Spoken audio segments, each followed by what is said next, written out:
Welcome, everyone, to the Littleton Twilight Criterium, presented by Audi Denver. It's the 7th year, of the Littleton Twilight Criterium as we get ready for race number 8. My name is Frankie live race coverage. Questions or comments, you can reach me on Twitter at FakeyFrankie as we have our riders all lined up on the start line, getting ready for our Oru Case call-ups. If you're wondering how to travel with your bike, go to orucase.com. That's ORUCASE.com. Oru Case has a way for you to be able to put your bike in a kind of a smaller bag and be able to travel free. No airline charges for your bike bag to be able to travel and be able to ride with your bike. It's Oru Case. A lot of the riders traveling to many of the USA Crit Series use Oru Cases in order to be able to get around. Plus, very easy for them once they arrive to be able to put it into their car, be able to pack them up, and be able to transport them either day to day, point to point, and be able to get them back to the airline for their trip home. Very close competition to keep an eye on is between Colavita Bialetti in the team competition and Hagens-Berman Superman. Hagens-Berman Superman currently the leader. Also, if we're going to take a look at our overall point standings, have to take a look at Starla Teddergreen, who's our current leader, 1,573 points. But if you go behind that, second, third, fourth, fifth, sixth, seventh, all within about 100 points. And so you can see our overall points right here. You can see how close the riders are. Every sprint, every bike throw is going to make a difference, as you can see our top 10. And speaking of our top 10, if we were to look at our USA Crit Series, all top 20 of our riders are here this year, except for number 15 and number 16. Lily Williams is doing a bunch of track stuff with the Pan Am Games. Lily Williams is busy over there. And Danny Morsehead is not here. Otherwise, top 20 battling it out for points, trying to be able to cross that line first to be able to pick up the lead here in the USA Crit Series. And that is because there is only one race left as we get ready for the final and last race coming up in Westchester.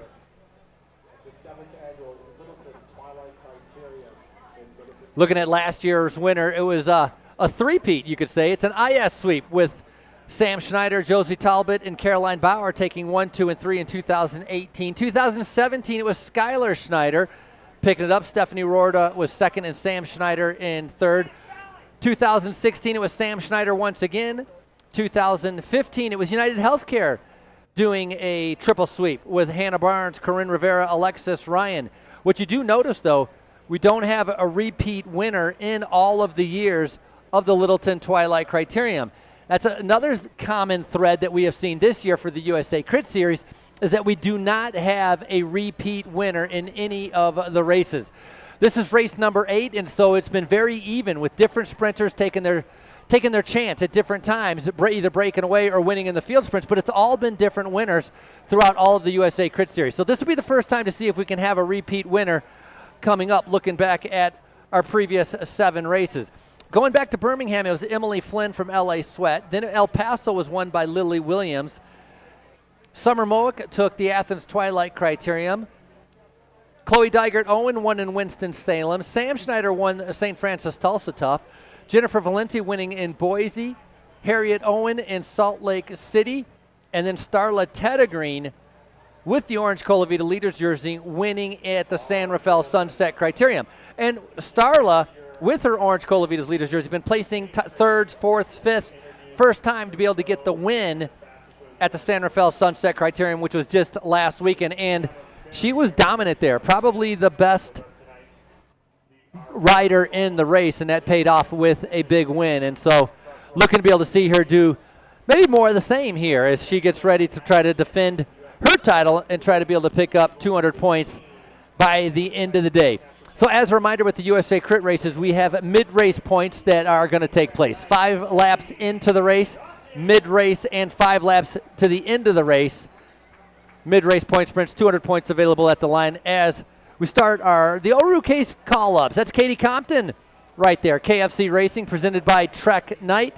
Katie Compton, 15-time cyclocross national champion. Raced at Tour of America's Dairyland. She was third at a stage at Tour of America's Dairyland, deciding to come out here as she prepares for the cyclocross. Here we have Lauren Dodge from Automatic Racing out of Miami, 26 years old. Raced at Salt Lake City, 26 at Salt Lake City. She won the Category 2-3 race, actually, when she raced there at Salt Lake City. She doubled up doing both races. Tonight, she just decided to race just one race. Faith Montreal from Grey Goat Bullseye, 17 years old, just coming off of Junior Nationals. Didn't go as well as she wanted to, she told me, and looking to be able to do a little bit better here in Littleton. This is Michelle Henry from Point S Auto Nokian Tires, coming off of 15th at Salt Lake City, 37-year-old. Point S Auto Nokian Tires, a new team for 2019, has been following the USA Crit Series with a good team. Look forward to seeing. You can spot them very easily with those bright neon jerseys. So Abby Youngworth currently sitting third in the Young Riders competition. She was third at Boise, right now sitting 14th overall, 19 years old. And if it comes down to a sprint, this is one to be able to watch for. Got the Stars and Stripes on her sleeves as a junior national champion. So we talked about the points being very close. We're going all the way back to 8th overall in the USA Crit Series. 1,088 points for Kim Lucci. 11th at San Rafael, so that's a good sprint, a good finish for her at San Rafael. Two riders had broken away, which I'll talk about a little bit later on. Sitting in 7th overall, 1,171 points is Sarah Coney from LA Sweat. She was 3rd at Birmingham, 4th at Boise, 4th at Salt Lake City, 13th at San Rafael, and she's only 67 points to jump all the way up to 3rd place. So got to watch out for her and for LA Sweat trying to be able to set that up. Here's the big obstacle they have to get around. Harriet Owen currently sitting 3rd overall. Salt Lake City, she won there at Salt Lake City. It was a big win for her. She was 3rd at San Rafael. 1,238 points, only 66 points from 2nd place. Coming from Columbia, our best young rider. Wearing the light gray jersey, Natalia Franco from Colavita Bialetti. 4th overall in our USA Crit Series, as I mentioned, the best young rider. 10th at Boise, 16th at Salt Lake, and 14th in San Rafael. So consistently getting some points to be able to get a little bit better points coming into the final. She's got the Colombian colors around her wrist there.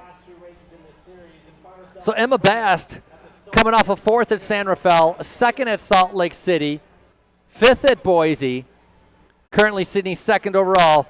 Only 269 points from the leader, Emma Bass from Levine Law Group.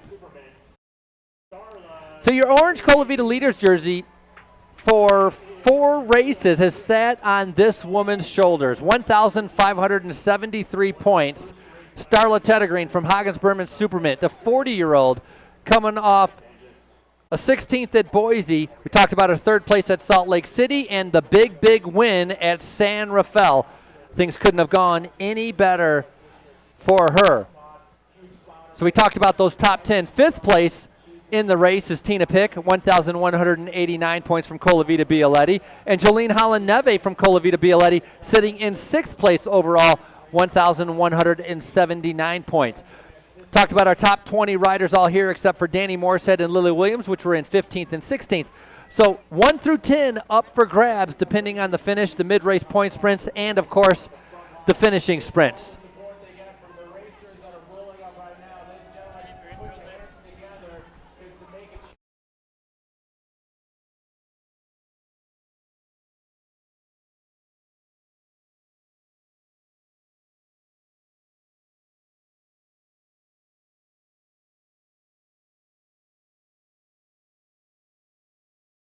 D1 riders lined up on the front line right now. Talked about the previous winners from Littleton.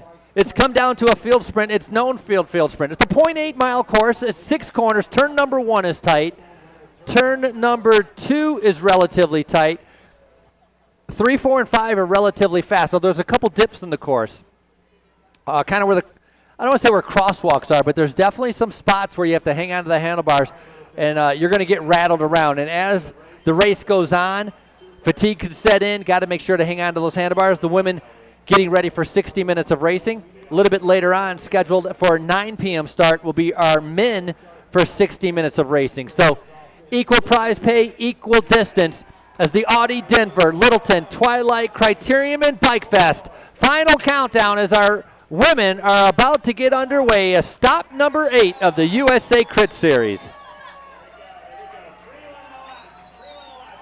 Right away, a $200 preem on the lap. Racing for money, but also keep in mind that they're going to be racing to try to keep the group together to get 5 laps in for those point sprints. That's going to be extremely important. Going to try to keep track of those points as we go along to be able to see who jumps ahead of who. Of course, first place, 269 points in front of second place. So that's the biggest buffer we have compared to second, third, fourth, fifth, sixth, seventh. As it goes down the line, points remain relatively close. So right now in the front, Harriet Owen from Hagens Berman Supermint talked about her past results. She won the Valley of the Sun Criterium very early this year. She was third at Crystal City, second at the Armed Forces Cycling Classic, and then I talked about her recent results, third at San Rafael, but a big win coming from her at Salt Lake City. And so that was a nice, not just Harriet Owen, but it was a nice set of teamwork. She had a full team there. The problem now with Hagens Berman Supermint is they only have 2 riders here. A lot of the other riders preparing for Colorado or doing a track program, so not as much support for Harriet Owen as she has had in some of the other races. The other part of the kind of dynamic that you have to watch out for is going to be that team competition between Hagens Berman Supermint and Colavita Bialetti. $200 on the line for the sprint. Harriet Owen on the left-hand side. Looks like L.A. Sweat on the right-hand side. Lauren Dodge trying to come up the middle. I think Harriet Owen was able to just get that at the line. So Harriet Owen finishing just in front of Emily Flynn.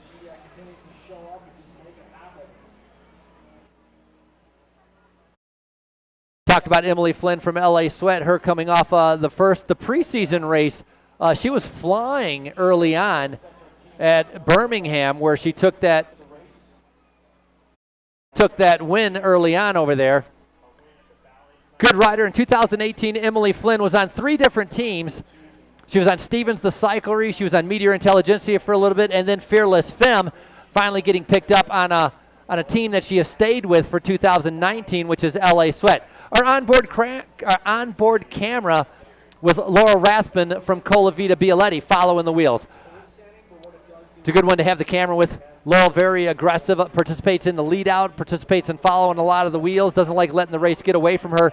So right now, following the move, we have no idea if everybody's behind her, if that's a 3-rider break or if they're all lined up right behind her. But when they come around this corner, Laurel should be sitting in a 3rd position as there's only 2 riders just in front of her. So Laurel Rathburn in the bright green jersey, 3rd wheel right there with the stars and stripes on her sleeve, black and white helmet, Colavita Bialetti. You can see Katie Compton on the left-hand side. You can see Yusili Soto on the far left-hand side from Colavita Bialetti. Pip Sutton going through from Specialized, Wolfpack, and the rest of the riders making their way. Again, a couple of the corners relatively tight, so they have to be careful on how they handle some of the turns as they get ready to complete lap number 2. Last lap was a preem sprint. This lap just kind of rolling through, so 2 more laps will be ringing the bell, and that's going to be our first point sprint for USA Crit Series. 5 places deep, 10, 7, 5, 3, and 2. So watch out for that orange jersey, the Colavita orange jersey of Starla Teddergreen, making her way to the front and being on the front. She won some of the point sprints at San Rafael and Salt Lake City, so those early point sprints are something that Starla Teddergreen looks out for and makes a point to try to be able to get.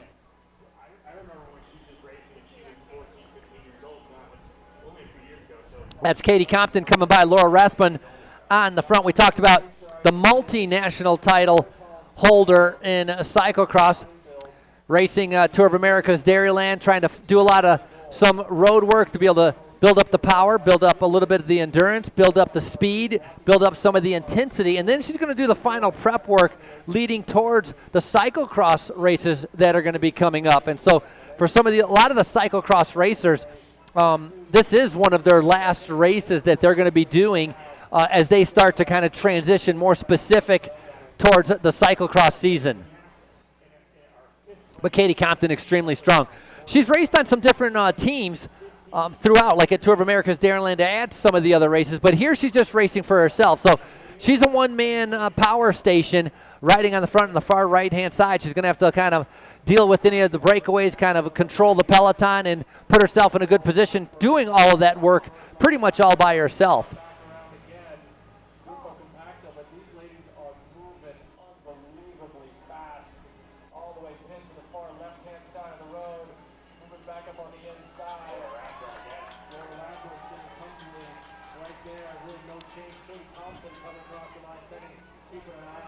Nice crowds out here at the Littleton Twilight Criterium. You can see them sitting along. This is going through turn number 1, sitting along the side. The home stretch obviously has the most people, but maybe 4 or 5 deep all the way down. They got live bands playing down. The entertainment bands with Pandas and People are playing, and a band called That 80s Band playing just down at turn number 1 where the beer garden is. There's a cruiser ride that we had a little bit earlier at 6:30 tonight where anybody who had a bike and a helmet was able to just come out and ride on the closed roads and kind of cruise around. Big community event, part of the Bike Fest, which is put on by Audi Denver, part of the Littleton Twilight Criterium.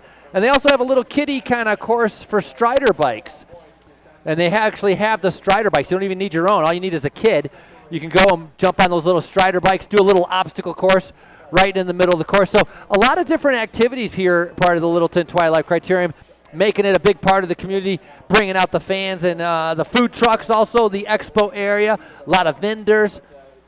Great to be able to see so many people coming out to be able to watch the bike race. For a lot of the riders, this is a late bike race also. I mean, starting at about 8 o'clock at night, the men starting at 9 o'clock at night, probably one of the latest races that they will do during the year. Right now, riders all grouped together. You can see them kind of bunched up, not being very strung out right now. See, DNA Cycling is have a good group of riders here. A lot of the riders here, almost all the riders here from DNA Cycling are getting ready to go do the Colorado Classic, the women's only Colorado Classic that's going to be coming up, the stage race here in Colorado. All the riders here except for Katie Klaus. That's another rider, Katie Klaus, who is going to be focusing on going towards the cyclocross season. Bell being rung right now, point sprint. This is a point sprint, 5 laps into the race. USA Crit point sprint on the line. 5 places deep. So it's 10, 7, 5, 3, and 2 points available. Going to keep track to see who's able to be able to move up the rankings.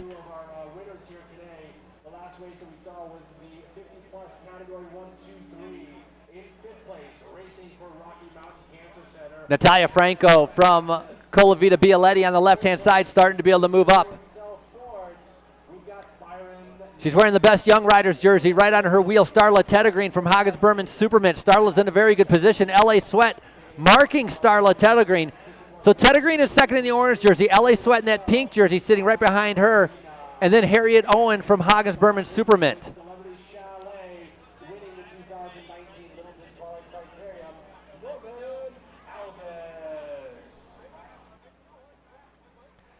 I believe that was Krista Gint sitting in third.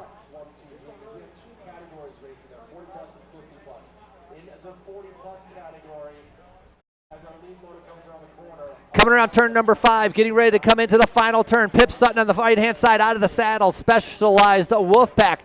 Harriet Owen taking things into her own hands. About 150 meters out of the final turn, maybe 200 meters. So it's definitely doable. If you have a lot of momentum and you're going to attack out of that turn, you can have the sprint all the way to the line. As Starla Teddergreen leading it up to the line. Laura Rathburn challenger, but it's Teddergreen followed by Harriet Owen. A little look over the shoulder by Harriet Owen, decide if she's going to keep going.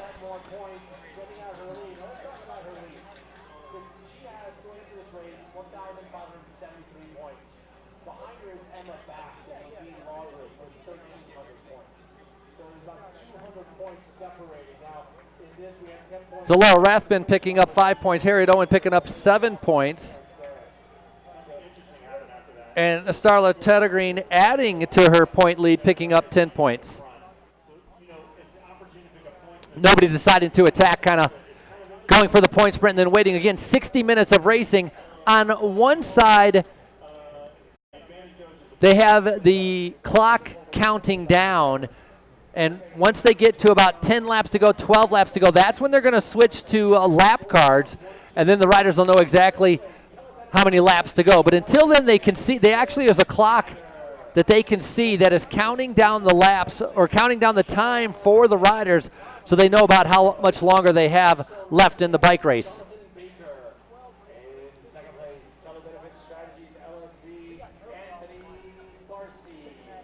Sitting on the back right there, that was Charlotte Backus from Orion Racing sitting on the back, the 21-year-old. You can see those dips.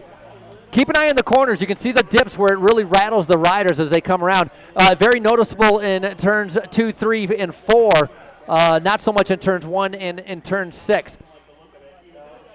Once again, Laura Rathburn coming to the front.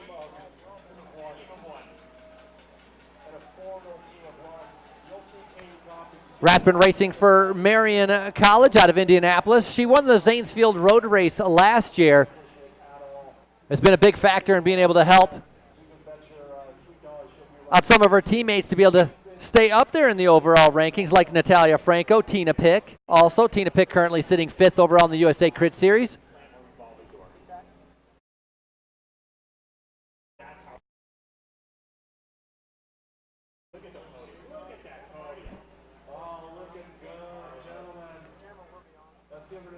Katie Compton once again riding on the front. So it's Katie Compton, LA Sweat, Hagesbergman, Superman, Colavita. It's kind of been the same teams that have been marking each other.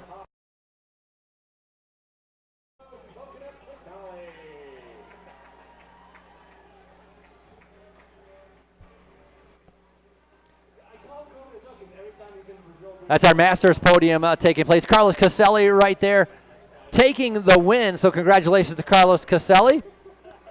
Coming off of racing at Tour of America's Dairyland, racing at Intelligentsia Cup, and now coming out to Littleton, Colorado to be able to put another victory on his resume. So Katie Compton on the front. We talked about DNA and them preparing and getting ready for the Colorado Classic, which is coming up. LA Sweat flying on the inside. As we go back, our men's podium finishing up. You can see the sun starting to go down. Wind was picking up. It was getting pretty windy. And it looks like it maybe not as windy as it was a little bit earlier. Temperature's about 85 degrees, so not really too hot. Kind of perfect riding conditions.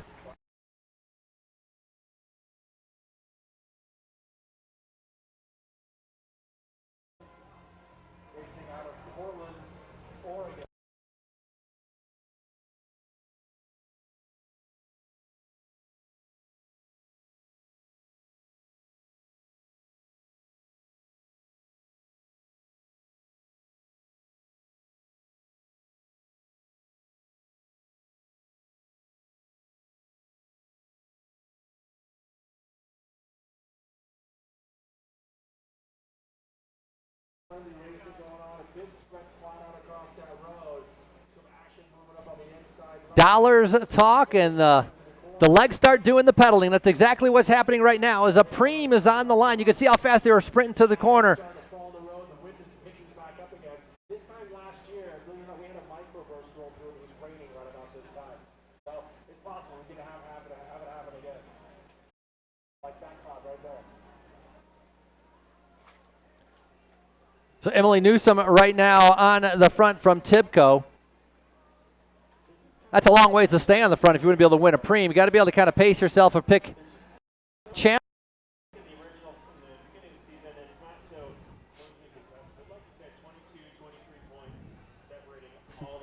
So Newsom sitting up right now, and the rest of the riders spread out across the road. You know, a lot of time for these riders to get ready for a criterium. It's so fast, it's so intense, they have to be able to do a little bit of a warm-up in order to be able to get ready. And I'm here joined with Steve Maney from Feedback Sports. And Steve, one way that a lot of the riders are able to get ready for a crit is using your Feedback Sports, your the trainers. Tell me a little bit, what's your title with Feedback Sports? And tell me a little bit about Feedback Sports. So my name's Steve. I do marketing communications with Feedback Sports. So Feedback Sports is based in Golden, Colorado. We were founded in 2009 by Doug and Lisa Hudson, who are avid bike racers themselves. Lisa actually just won Masters National Mountain Bike Champs. That's huge. This last weekend. Yeah, pretty impressive. That's very impressive. Super cool to be working for such a passionate cycling company. And Feedback Sports, talk about, I mean, we know for them to warm up their trainers, but they also make bike stands, and there's probably other products I'm not aware of. That's right. So we make maintenance, storage, and training accessories. So a lot of the things you'll see out here is our trainer, our Omnium portable trainer. That has internal progressive resistance, so you can get those good interval warm-ups in. And some of the other things that we make are storage products, great for in-home or small apartments, that sort of thing when you're crunch for space. And the portable trainer, about how heavy is it, and how does it pack up? Because I mean, what, 12 inches wide? Yeah, about 12 inches. 12, 15 inches wide, right? Yeah. So weight-wise, it's about 14 pounds, depending on the model that you get, resistance or non-resistance. And that's super convenient to carry onto the plane, travel with to races like this, sets up in less than a minute. Yeah, that's the whole thing. It's the portability of it, to be able to use it, very easy to be able to use. Feedback Sports, you sponsor some teams that are here. You sponsor the event. Are there other bigger teams that you guys support? Yeah, so most notably we work with Corendon Circus, Lotto Soudal. A lot of World Tour teams use our products that maybe we aren't officially sponsoring. Yeah, so we have a deep racing history. A well-known pedigree with with the trainers. I can remember using the Feedback Sports when I was a director of the team, using the Feedback Sports, but using the bike frames, which of course is like, if you have a team, it's critical. You can't lay bikes on the ground, like 10 bikes on the ground. It doesn't usually work that good. Exactly. One of our most popular products for teams is our A-frames, and we also do a custom banner program, so you can get your team's logo on there and show off your bikes and your logo. So you can like customize the A-frames to be able to have it like team colors or whatever you want. Exactly. Awesome. Very nice, very nice. And so you guys are out of Golden, Colorado. Golden, Colorado, yeah, it's pretty beautiful. And so are things designed out of Golden, Colorado? Yep, so we have an industrial designer and a mechanical engineer on staff, and so our products are designed there in-house. The new trend, a lot of indoor riding. Yep. Feedback Sports, any kind of direction with trying to be able to make it, I don't know, what is it, ANT compatible or internet compatible? Sure. So the Omnium portable trainer, on top of it being super small and compact and easy to travel with, it does have a progressive resistance curve that's programmed into Zwift, Trainer Road, Ruvi, and a few other ones. You've already got it done. Yep. So all you need is a wheel speed sensor. It's not a smart trainer, so it won't change resistance, but you'll see your avatar changing speed. That's perfect. Cool. That's all you need. It's perfect for training. Yeah. All right. So, Steve Maney, thank you very much. Yeah, great. Thanks for having me. Glad to have me. Feedback Sports on board, and obviously some fantastic products that really, they make a difference with any cyclist that's traveling or racing. The convenience of it, but the high quality product of it, they last a long time, the durability of it. Exactly. We focus on precision and durability. We make our products to last, so. Thank you, Steve Maney from Feedback Sports. Appreciate it. Enjoy the rest of the bike race. Awesome. Looking forward to it. Thanks for having me. My pleasure. So a lot of these riders, as he had just mentioned, have the Feedback Sports portable trainers that they take with them. Very easy to transport with. They can stick it in the bottom of their bike bag. They can stick it in their van, stick it in their car, or it even has its own case, which they can just take with them to be able to travel with. And so, big important sponsor in a big important way for many of these riders. They rely on it much more than you would think. You see Tina Pick in the back there in that kind of laid over position in the orange Colavita BLA. There's one of those dips you see right there, as you can see almost coasting to be able to go over. So that's one of the dips. That's between turns 3 and 4, as Harriet Owen now on the attack once again. I guess the best defense is to go on the offensive, and that's what Harriet Owen is thinking. She doesn't have a lot of teammates here, and so without a lot of teammates, she wants to be able to try to take advantage, get herself into a break, and try to be able to force the other riders to come up to her.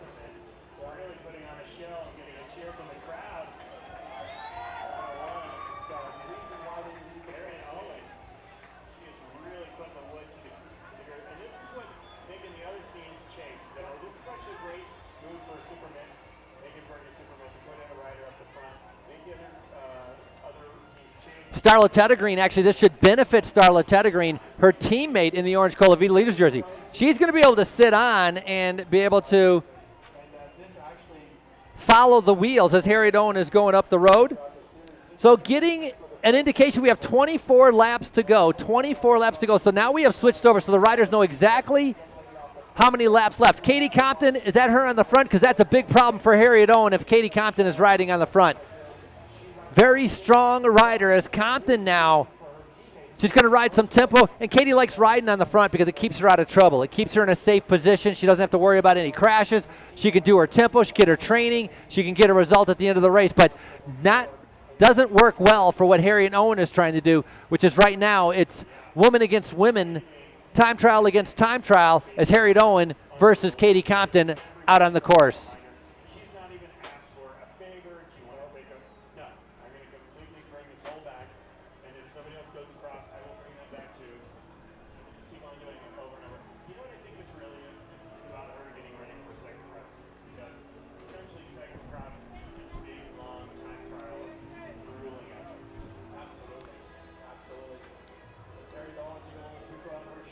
Show Air 2020 on the front now with the blue jerseys as Margot Klein is here. And Show Air 2020 on the attack. Pip Sutton responding immediately to it. Levine Law Group, they're going faster than what it looks like on the screen as they go by right there. So Margot Klein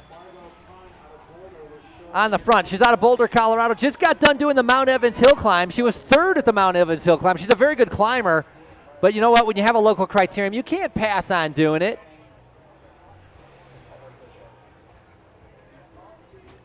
Coming up next week, she's getting ready to go do the Pikes Peak Hill Climb. So just finished Mount Evans, getting ready to go do the Pikes Peak Hill Climb. She was second, actually, last year in the Pikes Peak Hill Climb. And 2017, she was the Hill Climb National Champion. So as I mentioned, a good climber, now showing off her speed and strength here in the criterium.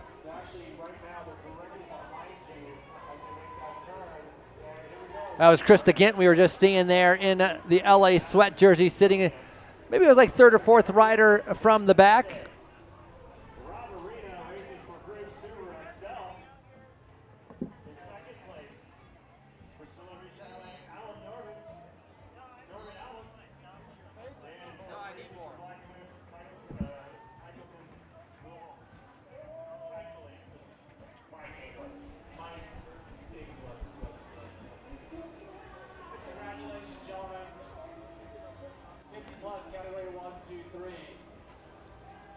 Once again, Emily Newsom from Tibco on the front. DNA following right behind there.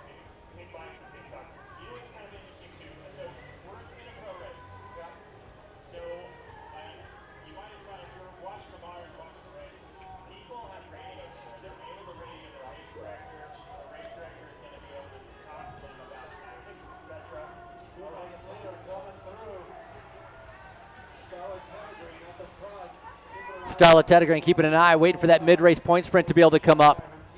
That's what she's thinking about.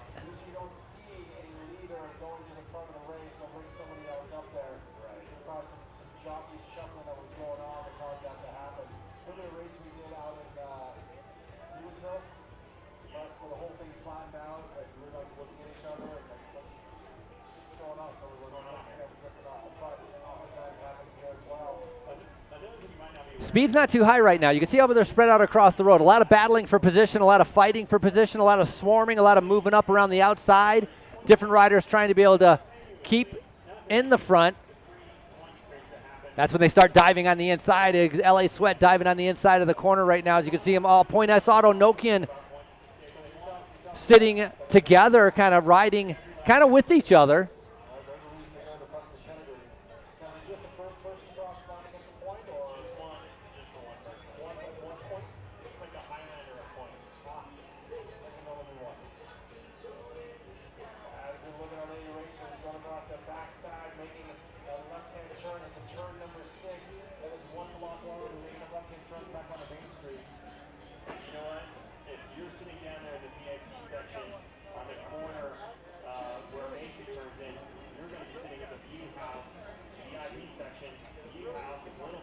Nice onboard camera. Laura Rathburn following some of the riders.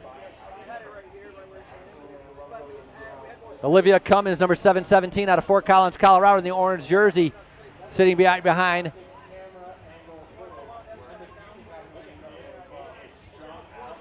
Now it's starting to be, now look at the difference. You can see how it's starting to pick up. The speed picking up, so it's getting faster. That's a big difference in speed that you can see as the riders go by.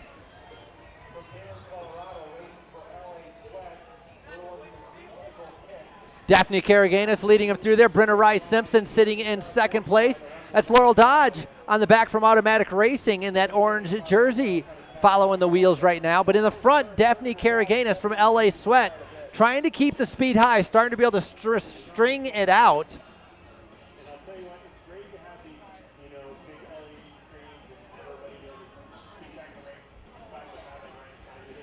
Right now the band's playing right down the street in turn number 1.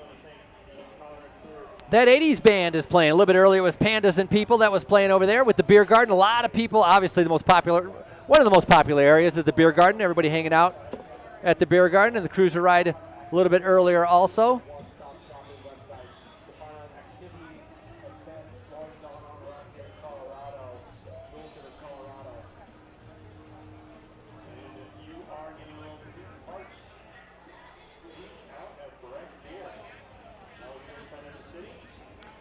Coming up on 21 laps to go. Look at the gaps that are opening up. The fatigue is starting to set in right now. The speed is starting to pick up. Now this is a massive group off the front.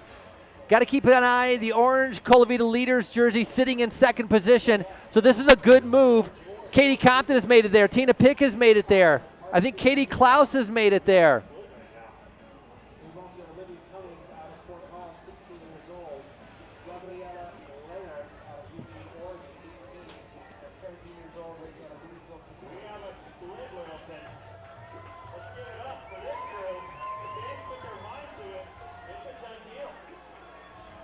It's only sitting at about a 3-second gap. Definitely a reaction.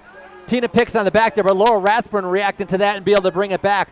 We have that onboard camera from Laura Rathburn to be able to see how hard she's going, trying to be able to bring back about the 10 riders that had split and were up the road.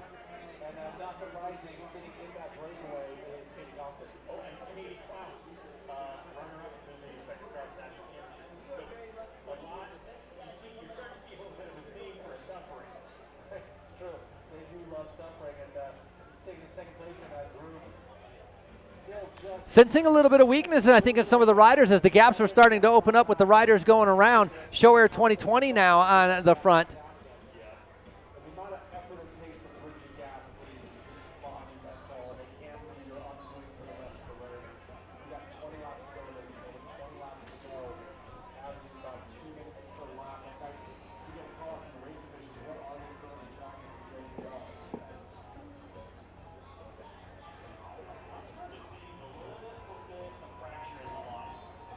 Sophie Russenberg from Point S Auto Nokian sitting on back right there. Riders in the front coasting, riders in the back still having to put out the power, still coming around the corner, still playing a game of catch-up. That's the difference when you're able to ride in the front. When you're able to have good position, you're able to take it a little bit easier. And that's why, you know, obviously a lot of spectators are always yelling, move up, move up. If you can do it, it's easier in the front. The riders in the back now out of the saddle, putting down a lot of power, trying to be able to stay with the leaders, and you can only do that for so many laps before you end up cracking. Pip Sutton lead them through from Specialized Wolfpack. Natalia Franco going by. Starla Teddergreen patrolling the front. I got a feeling Starla Teddergreen is feeling good once again with the orange Colavita Leaders jersey. No change in the overall lead. She still has a 1,583 points. That is 279 points in front of second place. Now, second place overall in the general classification or the overall series is Emma Bass from Levine Law Group. She's been quiet, but she's the type of rider that will sit in and wait for that final sprint. And the last few races have all been field sprints. San Rafael was not a field sprint as Starla Teddergreen attacked with 5 laps to go when the USA Crit point sprint was going to take place. She got away with Lisa Cordova from Levine Law Group, and the two of them stayed away, and then Harriet Owen won the field sprint. But going back to Emma Bass, she was a 4th there, so she was second in that field sprint. She was second at Salt Lake City, 5th at Boise. So Emma Bass from Levine Law Group is one of those riders that sits in waits for that final 200-meter mad dash to the line, and that's when she's able to show herself. Harriet Owen can do it both ways. Harriet Owen can sit in for the field sprint or attack to be able to try to get off the road. But the way this race is starting to play out with 20 laps to go, riders are sensing that a lot of riders don't want to pull, they don't want to chase, they want to be able to get into a break, and so they're putting the hammer down, trying to be able to split it up. And that is exactly what Emily Newsom is doing. Emily Newsom on Tibco.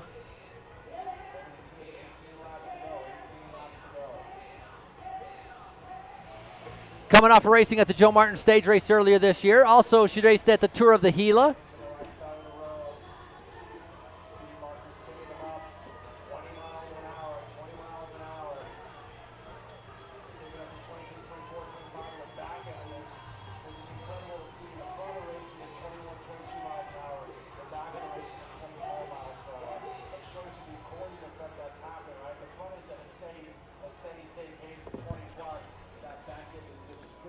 So Emily Newsom on the front from Tibco just came back from La Course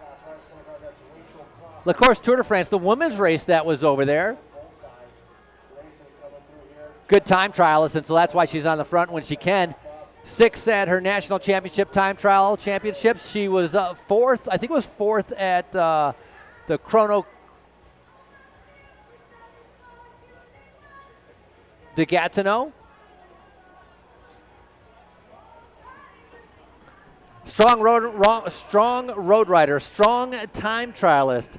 The rider from Tibco remains on the front of this group, stringing it out. That's her on the right-hand side with that bright neon kind of greenish yellow helmet. Right next to her was Katie Compton riding in the middle of the group. The two of them just patrolling the front. Colavita Bialetti on the attack right now. Not really sure who that is. I think that's Yusili Soto. So Yusili Soto from Colavita Bialetti now on the front. Yusili Soto from Mexico. She had a bad crash at Speed Week. Had some concussion, had to go home back to Mexico, had to take some time off, had to take a lot of time off to recover from that. And since then, it's kind of been a little bit of a game of catch-up, trying to be able to find the form that she had. She was on that dominant Criterium team, IS Corp, last year in 2018, a big factor to all of the races that they had won. Yusili Soto was 3rd at Walterboro, but now on Emily Newsom from Tibco on the attack. Starla Teddegreen reacting to that immediately because it's a USA Crit point sprint. 5 places deep, 10-7, 5-3, and 2. Teddegreen not waiting around. She knows she has good form. She knows she has good legs. Coming off a win at San Rafael, she's going to try to be able to pick up another 10 points. She won the first point sprint. Can she win the mid? Oh, this is dangerous, though. This is where it's going to get swarmed. You got to be able to watch out. Also, it depends. How many people really care about the points? I would say maybe 5. There's maybe 5 riders that actually care about the point sprints. The rest of them don't really matter, but you got to watch out. Harriet Owen, Natalia Franco, Emma Bast. Those are the riders that I think really should be our concern, because there's only about 50 to 70 points difference between them. Christina Goki-Smith on the left-hand side with a ponytail starting to move up as DNA now takes over the lead.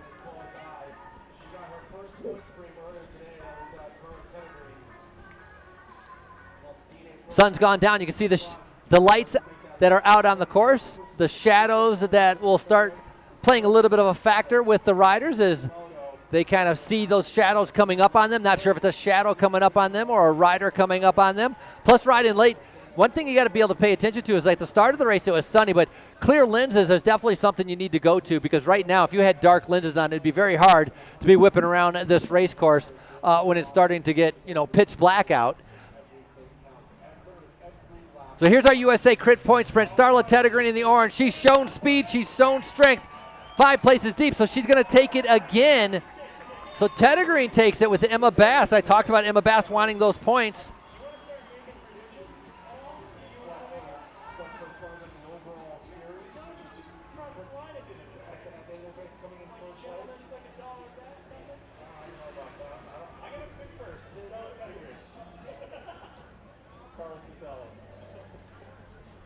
So what Emma Bass has been able to do is extend her lead on Harriet Owen. So Starla Teddergreen winning the 5-point in and the mid-race. She's been able to kind of increase her lead on Emma Bass. What Emma Bass, though, has been able to do is pick up some points in order to move a little bit further away from third place with Harriet Owen. And so that's going to put a little bit more pressure on that final sprint where 200 points are available for the winner. Again, it's going to be 200 points, 190, 180. Only 10 points separates the first three. Then it breaks down a little bit different, a little bit further down. But the big points available at the finish, and that's what these riders are going to be thinking about. The Gambler Prime is also part of the USA Crits. 2 laps to go. I think it's $200 or $250 is the Gambler Prime, which will be taking place. Right now, they are seeing 16 laps to go. Caroline Poole, Specialized Wolfpack, struggling a little bit on the back right there.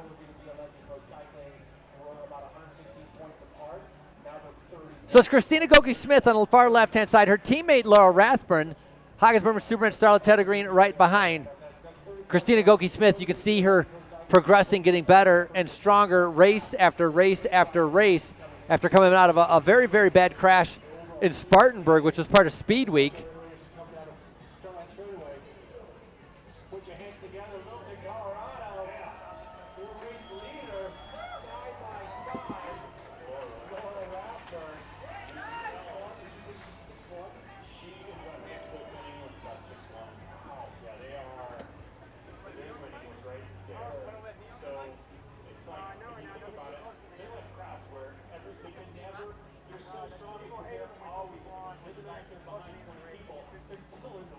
Rathburn sitting second or third position, no, first position. She never pulled off, so Rathburn leading up through, staying on the front.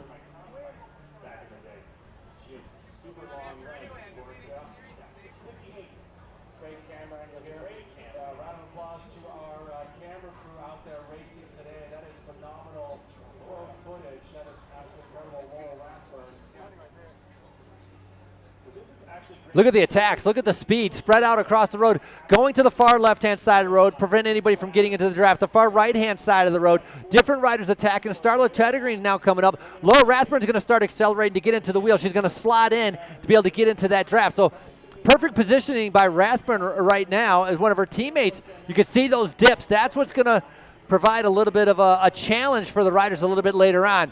Not as hot, it's dry out. We're in Colorado, so it's dry, but it's only about 85 degrees, temperature gradually going down. So sweaty palms, being able to hang on to the handlebars, also being able to manage those dips. Riders should be able to do that relatively with ease, but they have to be aware of it because it sneaks up on you.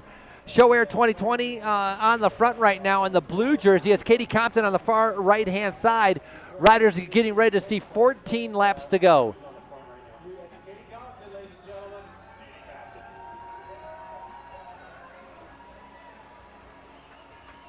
So Erica Clevenger leading it through. Margot Klein was earlier there. Clevenger winning the Sunset Loop at Redlands earlier this year.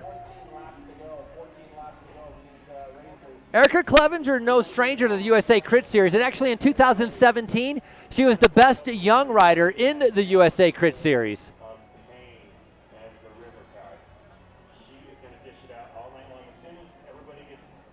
Caroline Poole has made it back onto the back of that group from Specialized Wolfpack. So she's hanging in the back right now as Compton decides to be able to just kind of keep setting that tempo, keeping herself out of trouble. You know what makes people race real fast? Frames and cash money. Haley Bates, Levine Law Group going through in the pink jersey. You can spot Levine Law Group presented by Husby pretty easily. They have those bright pink jerseys. Full squad of about 6 riders here.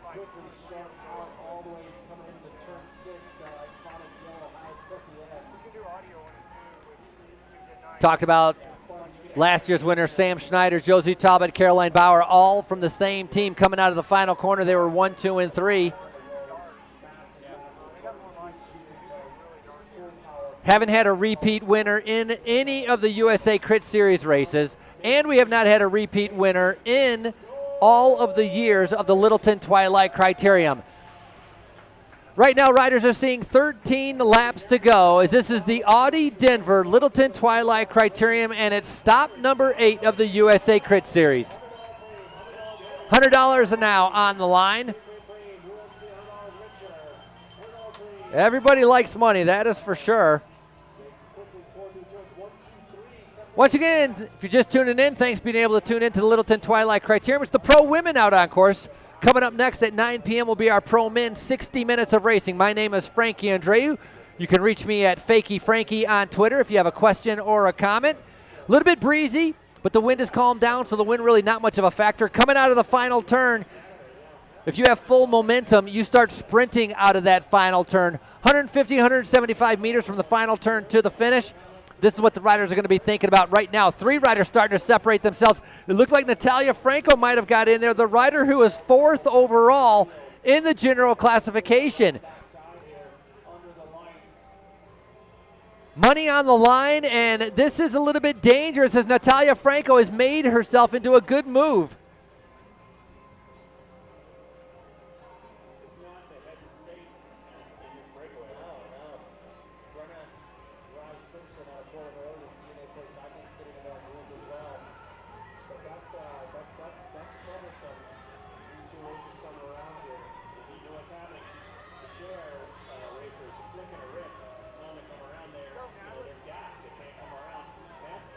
So Natalia Franco in a good move right there. Brenna Rice Simpson from DNA, and I think that was Margot Klein on the front from Show Air 2020. We've seen a little bit more of aggressive racing coming from Show Air 2020. One of her teammates attacking a little bit earlier on. Now Emily Newson on the left-hand side. Look at her out of the saddle, attacking all the way down the home stretch, trying to be able to bring it back.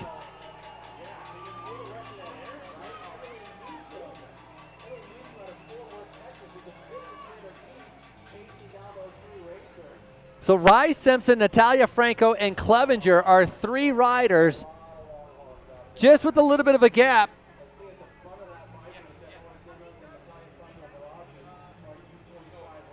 But Newsom has shut it down all by herself.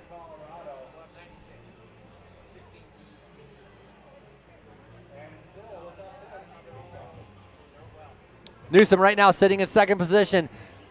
Big attack, stringing it out. Look at the gaps that have opened up behind her. So Natalia Franco finishing up that move, staying in the front. Very important right now with 12 laps to go. You want to be able to remain in that top 10. Top 10 spots are kind of the spots you want to kind of be able to keep fresh and be able to stay in. Got to watch out again for Emma Bass from Levine Law Group. That's when the riders from the pink jerseys are going to start kind of gathering themselves. Faith Montreal going through there from Grey Goat Bullseye. Young 17-year-old. Just coming off of racing at Junior Nationals. Speaking of at Junior Nationals, Elite Nationals are actually coming up next week. And so a lot of the riders racing here are going to be going to Elite Nationals, which are taking place in Colorado. And so that's coming up next week, Elite Nationals. Justin Williams is going to have to go back, try to defend his Criterium National Championship title. Maybe defend his Road Race National Championship title, which he had won 2 years ago. And then we also have, I believe, the Leadville race is coming up next weekend also, which I don't know if any of these riders are doing it, but that is a challenging race in itself. Pip Sutton now on the right-hand side. Haley Bates now on the front from Levine Law Group as Pip Sutton is starting to bring her back.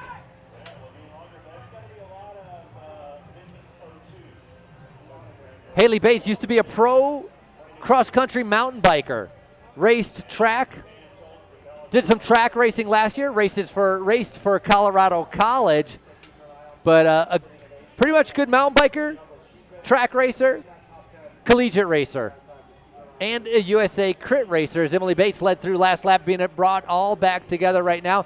Trying to keep Levine Law Group in a good position not to be able to get caught out, and that's part of the challenge there, is you don't want to miss the break and have your team have to chase, because then that takes away from them being able to set up a good lead out, them being able to have the riders for those final laps to be able to set up Emma Bast, who's currently sitting 2nd overall in the general classification. And as a reminder, with 5 laps to go, we're going to have another USA Crit point sprint and the Gambler Preem with 2 laps to go.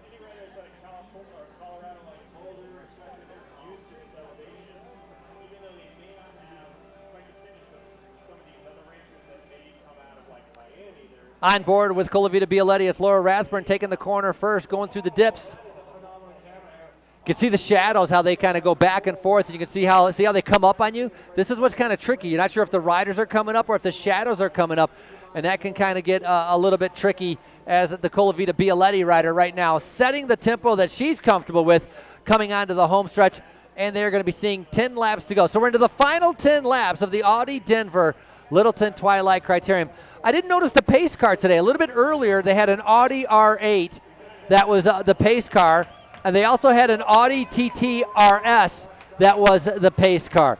But I'm telling you, the one I noticed was the Audi R8. The Audi R8 flying around these turns, and especially when it punched it on the straightaways, unbelievable sound.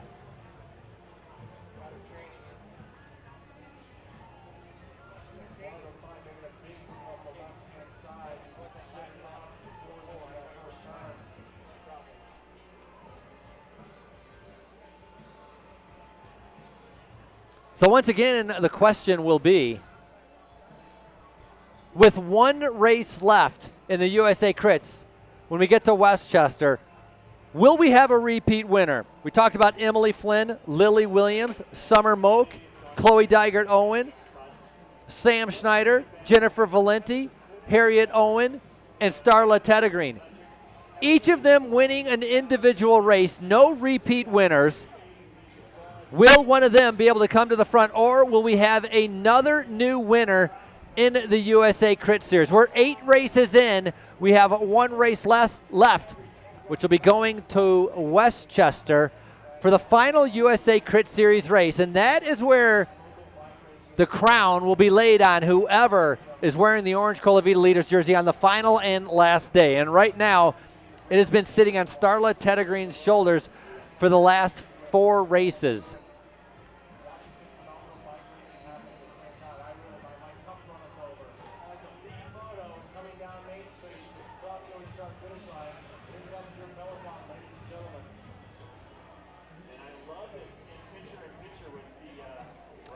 So Hannah Shell, that's from DNA, we were just looking at there, which was 7:26. Hannah Shell, rider coming out of the pit right there with the wheel up. On the front right now, that's Rachel Canning in the pink jersey. Rachel Canning was on the front right there. Laura Rathburn once again on the front. The pink jerseys from Levine Law Group starting to be able to associate.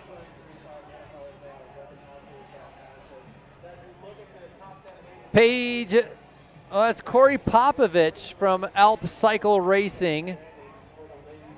I think sitting on the back right there.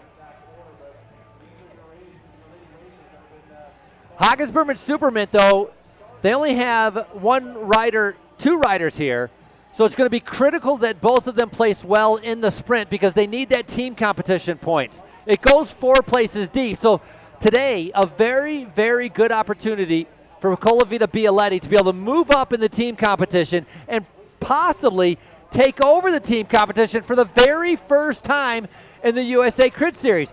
So Tina Pick, Yasili Soto, Natalia Franco, Christina Goki-Smith, they are all going to have to get to the front of this race and try to be able to cross that line in a good position. Jolene Holland-Neve, another rider, she's sitting 6th, and we see a crash going down. Free laps are over. Oh, we're at 7 laps to go. We have one more lap, and then free laps are over. 7:04, I think that's Emma Bass. That is, what a disaster. She has to be able to get into the pit immediately to be able to get second overall as Emma Bass has crashed right now. Free laps are over with 6 laps to go, and I'm not sure she's going to have a chance to be able to get back in, and so she's going to lose out on trying to be able to gain 200 points. Far right in the middle of the screen, right in the middle of the screen, a couple pushes, just pushing them wide into the curb, not having any place to go as a couple riders went down. The rider in the pink jersey, Emma Bast. I think Michelle Henry also went down. Now Emily Newsom, look at the grimace. She is out there fighting. 25 miles an hour coming through the start-finish line.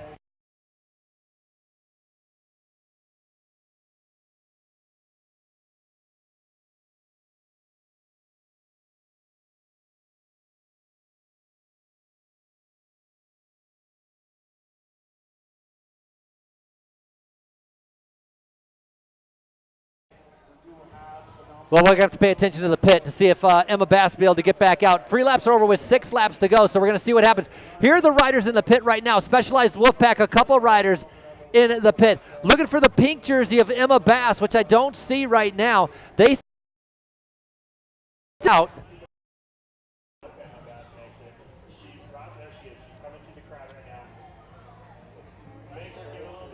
Caroline Poole on the front right there, getting ready to get back on. Emma Bass, no, Point S Auto Nokian. She looks like she's okay.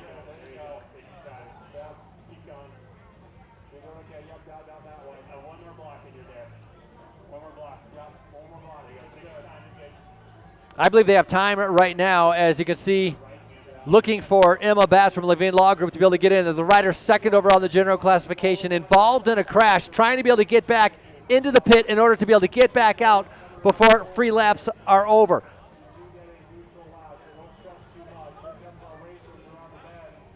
Our giant neutral service pit, not right now. You can see the riders all lined up. This is the home stretch. The wheel comes out, signifying riders are going to be thrown back in, and they're off and running.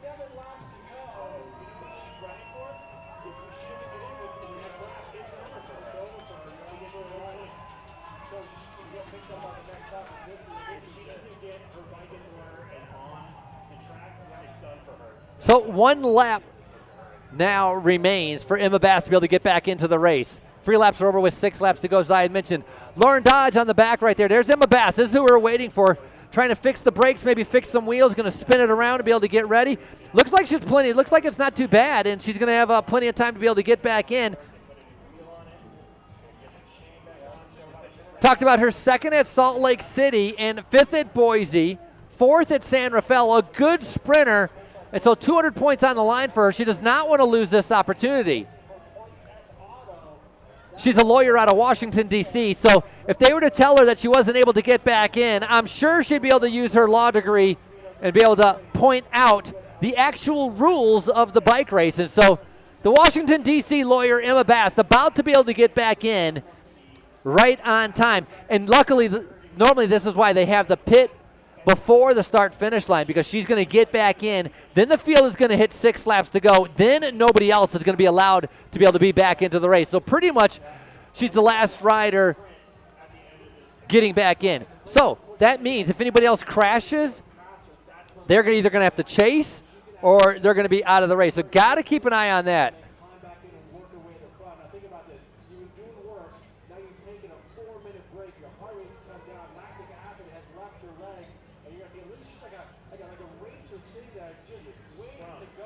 Yeah, so I was corrected. Coming up is Masters Nationals, so thank you very much on that. Somebody else told me Nationals was coming up. I just didn't put the two together. So, right, Justin had just gotten his Crit Nationals, wearing the Stars and Stripes jersey. It's Masters Nationals that's coming up. So Emma Bass thrown back in the back. USA Crit point sprint. She can gradually start making her way back up to the front. Maybe not putting in a full effort to be able to get the point sprint before 5 laps to go, but also making her way back up to be able to set herself up for that final sprint. Starlet Teddergreen won sprint number 1. She won the mid-race point sprint.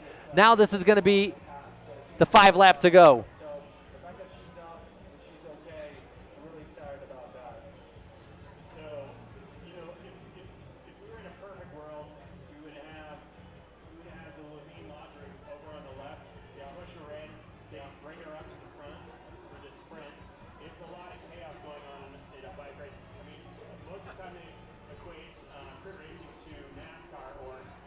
Look at Starlet Teddergreen, Mark and Natalia Franco. Natalia Franco rolls off. Starlet Teddergreen's not worried about the Show Air 2020 rider. That's not a problem. She's not a factor in the USA Crit point sprint. So if points are taken away from her, it's not the end of the world. Starlet Teddergreen has a couple people she needs to worry about.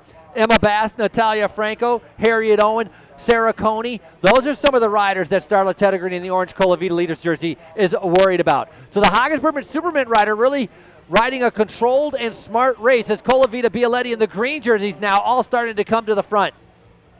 Show Air 2020, she's going for the points, but she is going to continue to try to win this race.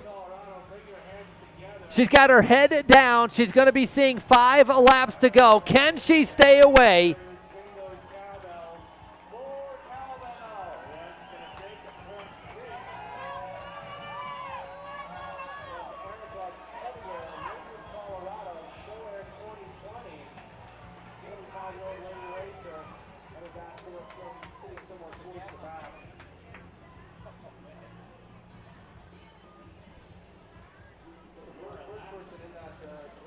Going through with that black jersey there, that was Crystal Burnham. Racing for Milligan as we see Caroline Poole on the back. She's doing a good job. She hasn't got dropped. She's hanging in there very good. I mean, it's a fast race. Look at the wind. The wind is starting to swirl around a little bit. Laura Rathburn on the front right now trying to be able to break it up. So a nice bridge as Rathburn has gone up to Clevenger along with Starla Teddergreen. On board now as they go through the dips right there, sitting on Clevenger. Show Air 2020 going to give a little flick of the elbow in a little bit, trying to get Laura Rathburn to be able to come by.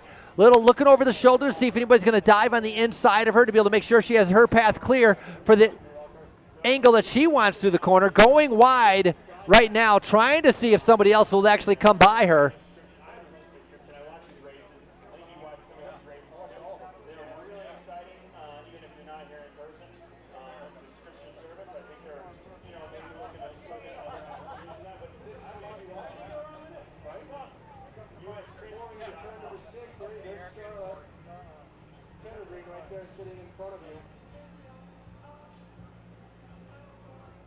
Specialized Wolfpack starting to get organized as they have riders here in this race wanting to be able to put in a good sprint. 4 laps to go, 8 minutes. 8 minutes of racing action remaining. There's been a lot of heated contests here. This field is still absolutely massive. Got to watch out. Abby Youngworth, I'm not sure where she is. That's her maybe in the blue jersey going by on the right-hand side. Not on her team. She's had a couple other riders as Pip Sutton and Caroline DeFore are in the front. And so Abby Youngworth, she was 2nd and 4th at Collegiate National. She's going to be looking to put in a good sprint. The young 19-year-old starting to be able to make her way moving up. They just came through with 4 laps to go.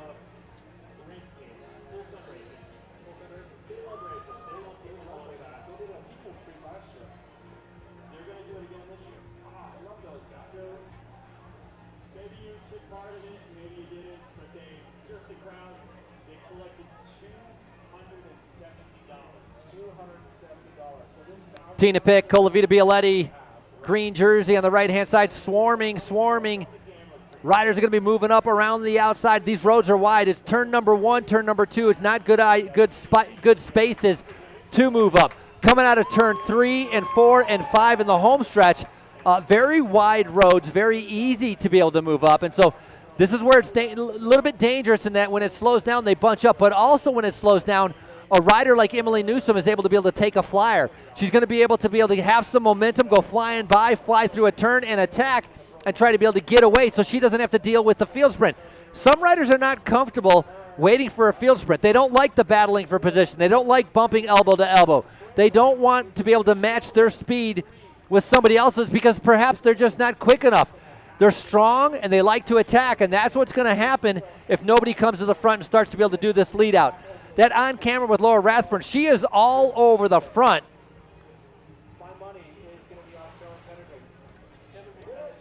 DNA Kim Lucci, that's 720, that's her right there. DNA right now, it's 3 laps to go. Kim Lucci on the right-hand side in the in picture.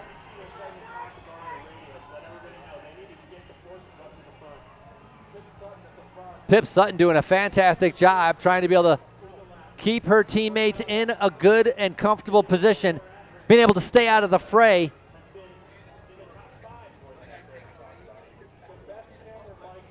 That was Brenna Rice Simpson. Laura Rathburn later starting to move up.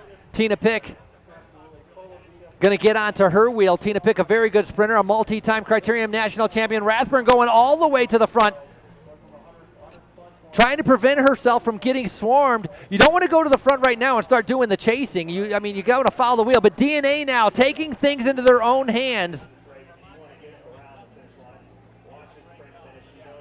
Katie Klaus with a good sprint. She was 3rd at the Athens Twilight Criterium. Got to be able to watch out for her. Heather Fisher also on that team that is here. Rachel Canning. Hannah Schell.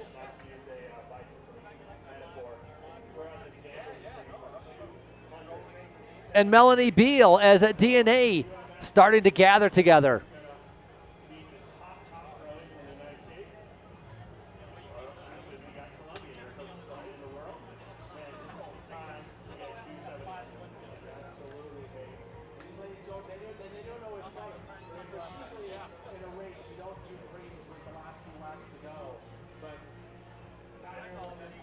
This lap when they come around, they're going to be ringing the bell. It's going to be the Gambler Preem. It's going to be money on the line. Who's going to want money and who's going to want victory? The Audi Denver Littleton Twilight Criterium, 2 laps to go as DNA is on the front. Natalia Franco, that's Brenner Rice Simpson doing the lead out right now. She's got 3 teammates sitting right there in about 4th and 5th position, so a good lead out starting to set up for DNA.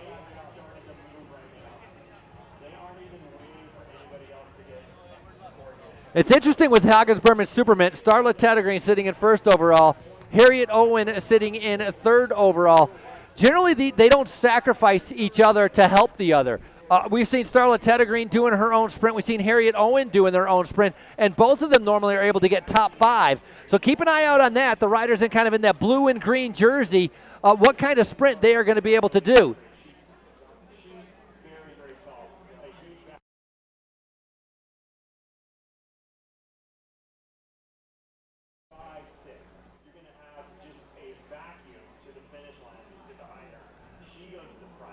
Emily Newsom falling a little bit further back from Team Tibco. ShoAir 2020 struggling a little bit on the back right there. Also as Margot Klein, she's a good climber. Maybe not as fast, but it's good to be able to come out and do some intensity. When you're in Colorado, it's kind of almost you'd call this a local race. But back to the speedsters in the front. DNA now on the front right there. Attack down the right-hand side, and it's Specialized Wolfpack right on the wheel, following it immediately. Coming around the turn, money on the line, $250, and it's going to be Bell Lap. There's about to be Bell Lap with 1 lap to go. Man, what a sprint. Now, can she put her head down and just keep going? Heather Fisher, I don't think she's looking back. Let's see her take turn number 1. A beautiful move from Heather Fisher. She retired last year, sat out of the sport for 1 full year, and decided to come back this year in 2019. So Heather Fisher going alone. So DNA, they were on the front trying to be able to set up a rider, and it looks like they were setting up Heather Fisher. Former rider with the Rally and Tibco, now racing for DNA. Wolfpack has responded to that. Jessica Mundy with a good move.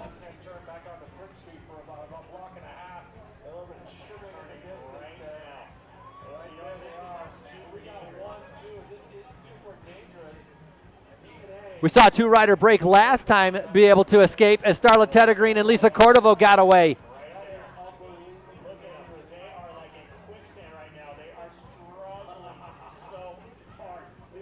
Chase is on right now, coming down to a half lap to go.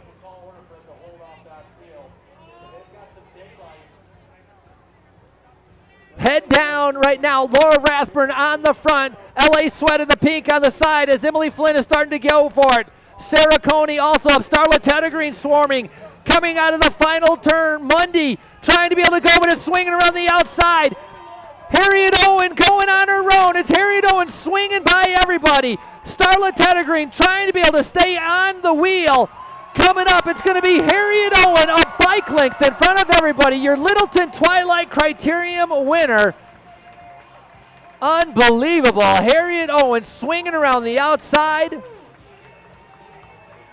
Unofficially, Hagens Berman Supermint first and second. Harriet Owen, Starla Teddergreen, then Sarah Coney, Rachel Canning, Katie Klaus, and Tina Pick. But what a move.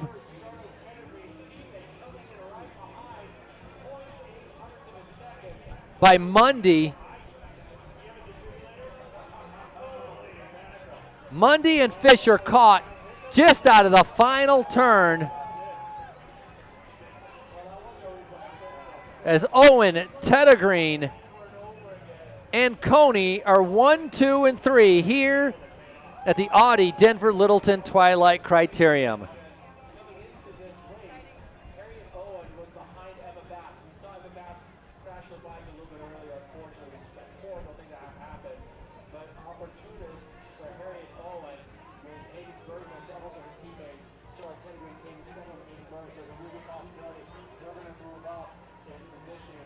There's a replay right there as Harriet Owen comes through. Good bike lengths, good few bike lengths in front of Starla Teddergreen. Talked about them, they don't really help each other in the sprints. They just both do their own thing and they both sprint. Starla Teddergreen fast on her own, Harriet Owen faster on her own. So congratulations to Hagen Berman Superman. So Sarah Coney picking up some sprints. She was 7th overall. Depends on where Natalia Franco finished up. Looks like Tina Pick picking up some points. Not sure where Natalia Franco. Sarah Coney, I think, has a good chance to being able to move up into 6th or even to 5th place, picking up enough points to be able to move her up the rankings. Pro Men coming up next as they're riding up to the line as our women are cooling down. with a full-on sprint upwards of 30 miles an hour. So, hey, there's a couple gentlemen in the pro race that don't have their timing chip. Ashley is coming down with the backwards hat straight at you. She'll hook you up. Raise your hand if you do not have a timing chip on your bike. We really want to tie the chip on. We want to see you. If you don't have a chip, no results. No chip, no play. Oh my goodness. I don't even know how we're going to top that. That is insane. Absolutely incredible. Well, as we talked about our pro women as they are cooling down, congratulations to them putting on a fast and furious race. Spectators got their money's worth for today. That is absolutely for sure. So as our pro women, we talked about no repeat winners. Let's take a look at our 2018 here at the Littleton Twilight Criterium. Kevin Gherkins was your winner in 2018. George Simpson won in 2017. Ty Magner in 2016. Carlos Alzate in 2015. Drew Christopher in 2014. And a rider that is here, Zach Allison, won in 2013. I don't think so. That was just phenomenal racing action through and through. And the announcer, it was like Christmas in a bike race, wrapped up in spandex. Wow. So magnificent. It's Cooper Rumbold right there in the white with the green sleeves there. Strong, young 22-year-old has been placing very high in all the last races. Somebody that these teams need to keep an eye on. So you as race fans have a chance to make eye contact and see the top 10 racers that you want to keep an eye on. And from there, we'll take it and we'll That was Gene Dixon right in the middle of the field right there. He's the man in charge of all the USA Crit Series races. Does a fantastic job organizing all this, putting together a race series with the D1 teams, making a series that they enjoy following. They enjoy racing against each other. They enjoy not only racing for the points that makes the whole series kind of a year-long event, but also for the individual race days. It's got a quarter moon out. Definitely not a full moon, a quarter moon night here in Littleton, Colorado. A little behind. Oh, I love that. Look at their teammates. They're changing glasses. I wish she just finished her pro race. He needs the glasses. Oh, by the way, he's the race leader. Needs the glasses. Isn't that cute? Well, that's what teammates are for right there. Nice full field. Top 20 riders. We're missing 3 riders in the overall USA Crit Series from our top 20 overall. I believe, unless they showed up today, but as of yesterday, Avolo, their cycling team, they have training camp. They have different stuff going on as these guys are getting ready for Tour of Utah. But Cade Bickmore's not here. He's sitting 5th overall. He's actually your best young rider. John Borselman, who's sitting 8th overall, I believe, is not here. Ladies, man, cranking it up. I love the headband on the drummer. It's really good. And 15th overall is Summerhill. Here's a look at the points, though. There's Gibbons, Williams, Zolly, Allison, Bickmore, Owen Gillett, John Harris, Borselman, Blake Anton, Kevin Mullerby. And you can see how close the points are. I mean, 413 points Justin Williams is from the lead Thomas Gibbons. He's managed to pat himself. But Connor Solly, sitting in 3rd, is only 63 points out of 2nd. Got to be able to keep that in mind. Owen Gillett, who's sitting 6th overall, only 62 points to 3rd place. And got to keep an eye out. 4th place, Zach Allison. 5th place, Cade Bickmore. He's going to drop because he's not going to be able to get any points here today. And so, very nice the way this series has shaped up with so many riders. 1st place has a little bit of a cushion, but 2nd down to 7th, 8th, 9th, it is very, very close. And every point is going to make a difference leading in towards race number 9, which is going to be the final race in Westchester, Pennsylvania. And as soon as I get to go, talked about repeat winners. We have had repeat winners in the USA Crit Series. Justin Williams took 3 races in a row, actually. We'll go into those other winners in a little bit. Let's start off with Primal Audi Denver. Matt Eberly racing for Audi Denver. He raced at Intelligentsia Cup. He's actually had some good results recently. 4th at Longmont, 5th at the City Park Criterium, and 5th at the DFC Criterium.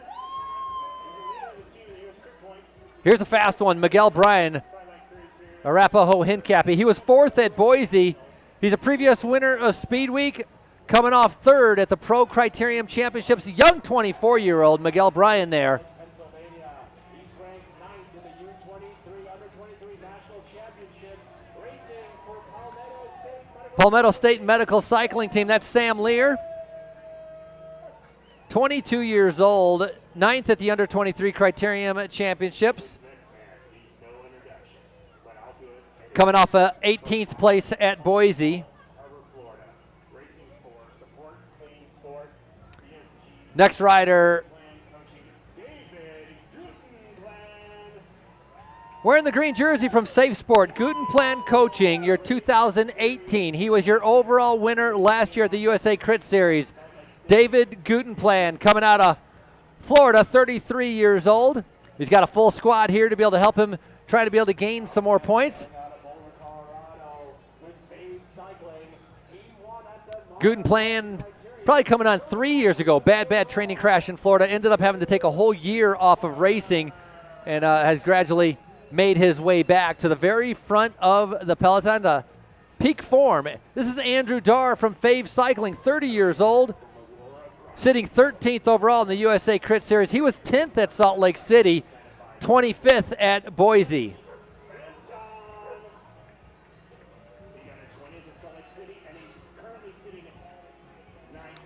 So Blake Anton, 880 points. He's sitting 9th overall in the USA Crit Series. He was 20th at Salt Lake City and 20th at San Rafael. Going to see if he can break out of the top 20 or break into the top 20 here at Littleton. Owen Gillett, the Australian on Team Cliff Bar. He's sitting 6th overall in the USA Crit Series, 1,058 points. He's 2nd overall in the Young Riders jersey. More importantly, he's trying to move up the overall series. 12th at San Rafael, 62 points to 3rd place. This is what he's thinking about. So Butcher Box and Cliff Bar, a big battle for the team competition. 1,120 points. He's 63 points from 2nd place. He's sitting 3rd overall. Connor Solly, 7th at Boise. His crash at Salt Lake City is what dropped him from 2nd to 3rd. He got no points there.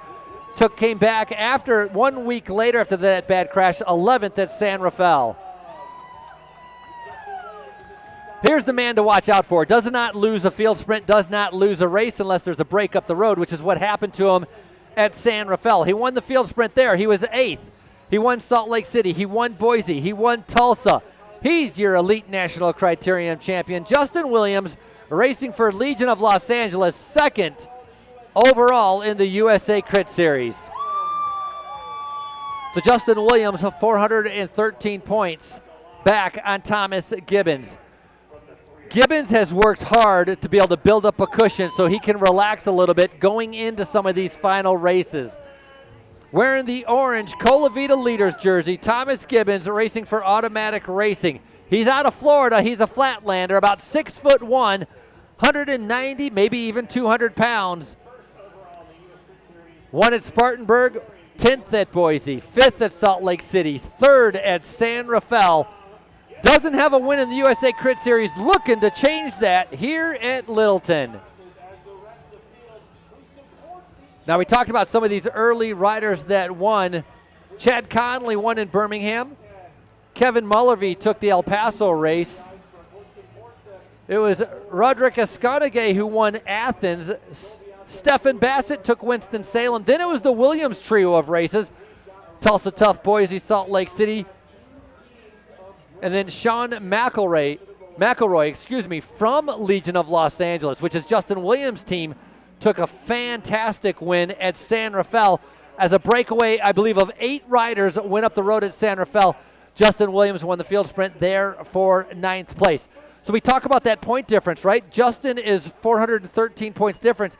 If that break would not have gone up the road, we could have maybe only about a 200-point difference between Thomas Gibbons and Justin Williams. Thomas Gibbons made the breakaway in San Rafael. So that was a bonus for Gibbons. Maybe you could call it a subtraction for Justin Williams, but his teammate Sean McElroy was in that move, and they won the race. So it actually worked out pretty well for them. Corey Williams, also Legion of Los Angeles. Hunter Grove, Legion of Los Angeles, coming off a win at Manhattan Grand Prix as the men now scheduled and ready for 60 minutes of racing.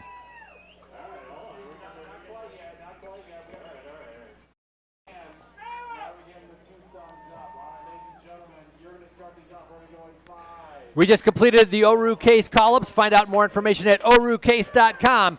Countdown right now. Riders underway. The Audi Denver Littleton Twilight Criterium and Bike Fest. As we just enter into lap number 1.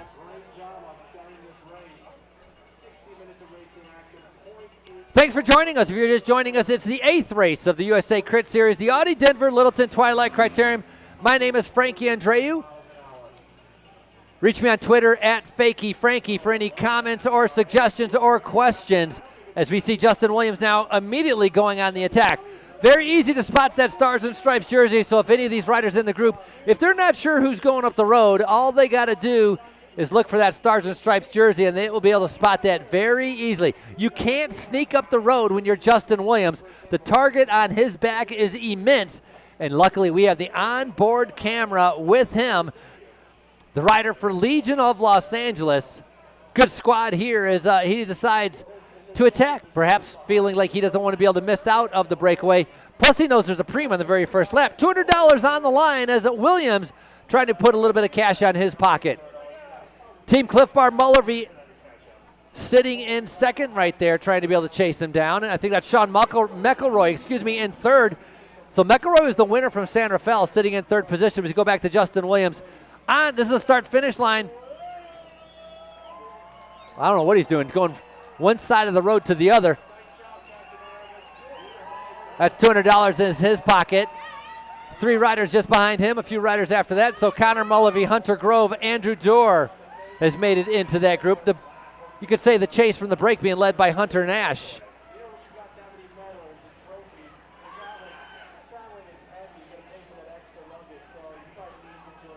Arapahoe Handicap with a few riders here. Brendan Rim having a fantastic 2019. You got to be able to watch out for him. Miguel Bryan, a speed demon. Also, Andrew Dahlheim, I think, is here also. He's not in order on my list, but I believe Andrew Dahlheim is here also. And so another strong, good Criterium rider from Arapahoe Handicap. That's Dahlheim, I believe, right there in the third position from Arapahoe Handicap.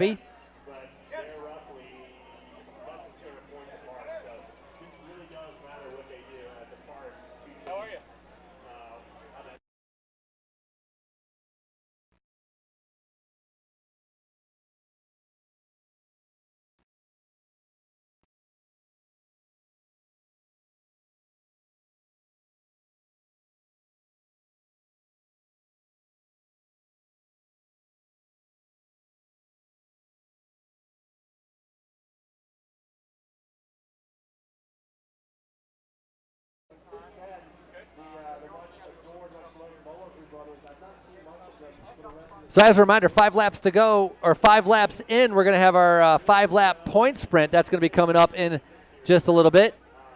Justin Williams won the first money premium, and you can see Legion of Los Angeles in the black jerseys attacking down the side. 60 minutes of racing. We're 4 minutes in right now as their Legion of Los Angeles coming through. Now, turn number 1 is kind of tight. Turn number 2 is also kind of tight. These riders are going to be well aware that they're going to have to be able to stay out of trouble there. It's a 0.8-mile circuit. Stage 8 of the USA Crit Series, the Audi Denver Littleton Twilight Criterium. A little bit earlier today, we saw our pace car, the Audi R8, flying around here, and I'm telling you, the sound it made on the straightaways was incredible. And the other car that we had out there was an Audi TT RS. Both good cars, but the Audi R8 is definitely a level above. I mean, you can't complain about that. And so, nice to be able to have Audi Denver part of this big community event. A little bit earlier on, they had the cruiser ride. Anybody who had a bike was able to come out here and just be able to ride around. Look at all the reflection coming off the riders' helmets. It almost looked like they each have lights on top of their helmets. That threw me off for a little bit. Starting to get strung out, speed starting to pick up. 2 riders from Automatic Racing going through there, so pretty much a first. Thomas Gibbons actually has teammates. Don't see that very often, but teammates only so good if you can get to the front, and that's exactly what these 2 guys are trying to do. As Legion of Los Angeles, Diego Benatina on the front trying to keep things going, to kind of keep it strung out. Rest of the riders kind of following the wheels.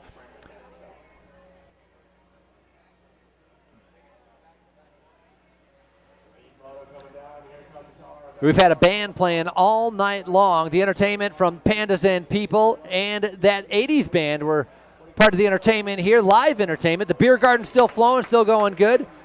I think the obstacle course for the Strider riders, for the kids, I think that is probably closed. I can't imagine these kids are out here this late at night.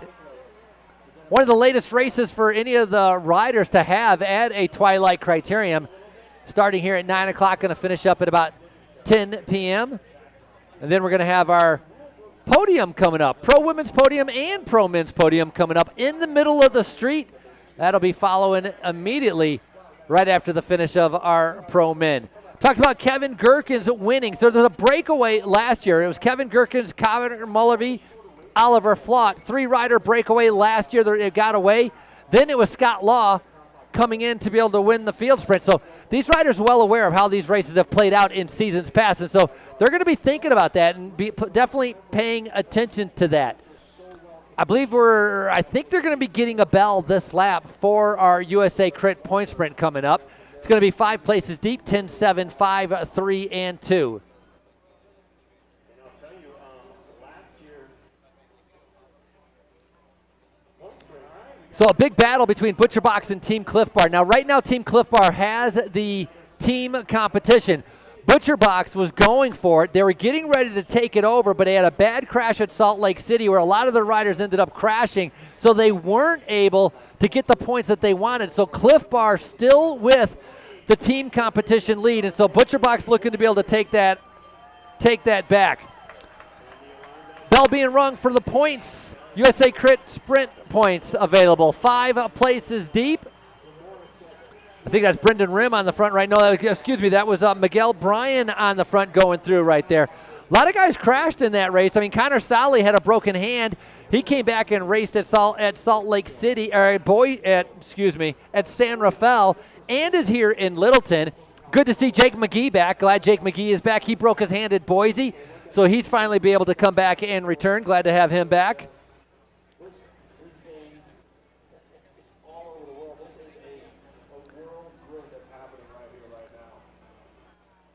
On the front right now, Anzas Flaxus from Arapahoe Hincapie. You got to remember, a lot of these guys from Arapahoe Hincapie, they're up here in Colorado. They're hanging out up here because they're getting ready for Tour of Utah. Tour of Utah getting ready to come up. There's more than a few riders that are racing in this race that are actually going to be racing at Tour of Utah coming up starting August 12th. Tour of Utah going from August 12th to the 18th. Right now, Anzas Flaxus on the front.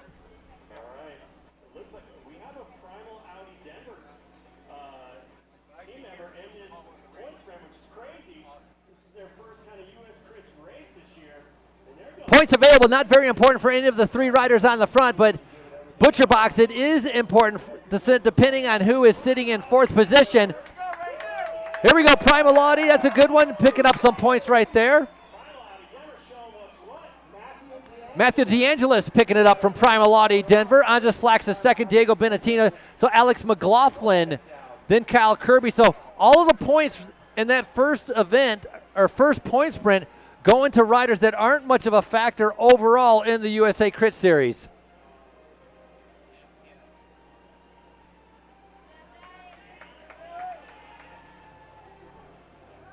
I love this Justin Williams onboard cam. It's great. I look like Cooper Rumbold. No, I'm not sure who that is. That's a rider. Cliff Bar right there swarming it around. Got the onboard camera with Justin Williams. So we just saw Matthew DeAngelis from Primal Audi Denver take that preem. And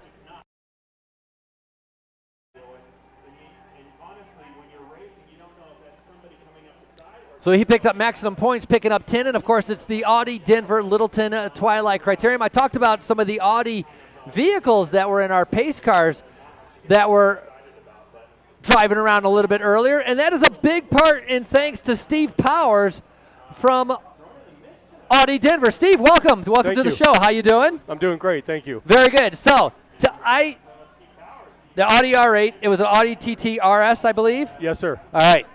My preferential You gotta go the favorite, R8. the Audi R8. Yes, sir. Yep. The sound wanted to that mix it up a bit, though. that made down the straightaway was incredible. Pretty awesome. Huh? Unbelievable. How many dealerships do you have? How long have you been in business? And are you in other places other than let's say Denver area? We've been in business for over 50 years right here in Littleton, and that's why we're so excited about this event. That we get to be involved with an event right in our backyard. It's pretty exciting. Yeah, right in your backyard. Big community event. How important is it involving Audi Denver with the community, and do you do other community events like this? Yeah, you know, we've been involved with the cycling in Colorado for a while. You know, we sponsor Wish for Wheels, which we give bikes to needy kids, and obviously we have our pro team here, the Primal Audi Denver team. So cycling's a big part of what we do, and we're really happy to be a part of it. So obviously with the Littleton Criterium, you're playing favorites here, right? Oh yeah, absolutely. We're looking for the green regime, Team Green. I saw some commercials on our web stream with is it e-tron? E-tron, yeah, e-tron. Our brand new introduction. That's the brand new introduction. Can you tell me a little bit about that? Yeah, you know, we came late to the electric game, but you know, it's a fully all-wheel drive electric vehicle, and it's Audi style. The fit and finish is incredible. The mileage is great, and we're really excited. By 2025, we're going to have about 30% of all of our inventory available in fully electric models. So we're excited about a big change for Audi then going in that direction. And some of these e-cars you see are kind of plain Jane, kind of drum. That e-tron, like as Audi style has it, it is like almost race-specific, race-looking, consumer-friendly. Yes, sir. I mean, the fit and finish is second to none. Obviously, being all-wheel drive, it's a true luxury car that happens to be electric.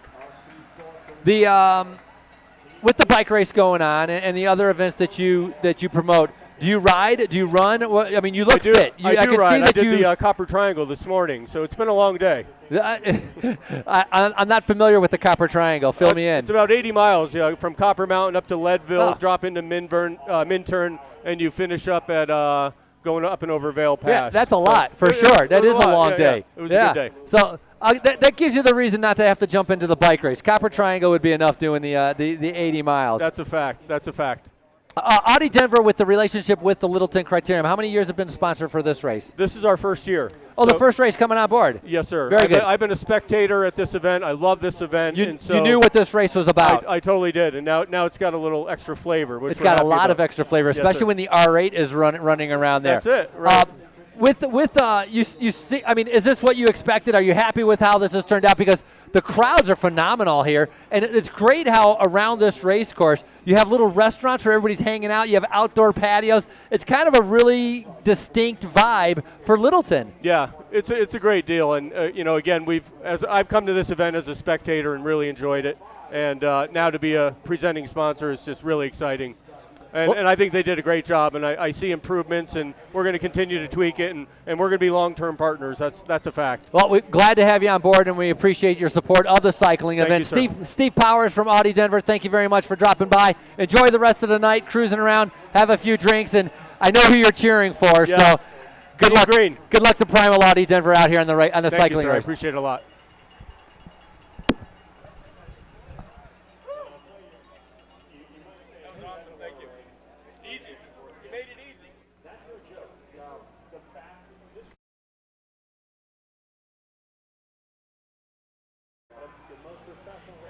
Riders hanging on the back, riders going off the front, all part of the bike race that's going on right now as these guys continue.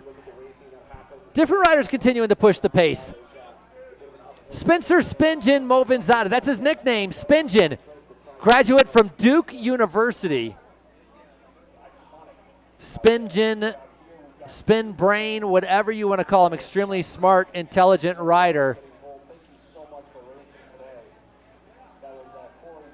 He was second at Birmingham earlier this year as all of these riders taking turns coming to the front, taking turns with their chances of staying off the front. See a couple riders kind of on the back right there struggling to be able to keep with the pace as Mo Vanzata sitting in second on the front. I think that's Jake McGee's coming through. Talk about him recovering from his broken hand at Boise. And so going to be able to find out a little bit better once he comes through the start-finish line. Arapahoe Hincapie not wanting anything to get away from them. Got to be able to keep an eye. Danny Summerhill has the lap leaders jersey. He's not here as Jake McGee comes through. Bell being rung, $100 on the line. So lap leader jersey, they got such a big lead from the Athens Twilight Criterium that Summerhill kind of been able to pretty much has had that in the bag the entire time. There's been no threat from anybody. He's up like somewhere around like 43 laps led, and he continues to lead. Big competition is for the overall title and the Young Riders jersey and the team competition. Because Cade Bickmore, with him not being here, this could have a little bit of a change in that Young Riders competition. Owen Gillett from Cliff Bar is currently second in the Young Riders competition. That twosome right now. Dave Edwards, owner of Final, and then also Steve Powers, the managing director at Audi Denver. Those two gentlemen come together and brought something absolutely phenomenal here to Denver, Colorado. Right? Yeah, he's only about 40 points. So Owen Gillett, if he can pick up 40 points today, he'll be able to pass up Bickmore and I believe take over that Jack Rue Young Riders jersey, and the great jersey be in the race. Here's the guy to be able to watch out for. Strong rider, Cooper Rumbold, 22 years old, Este Racing. He's a factor in every race he gets into. Got to be able to keep an eye out on him. He's done enough of these races now where a lot of the riders are very familiar with his strength, and so when they see him go up the road, they react to it. They want to be able to get on that wheel also.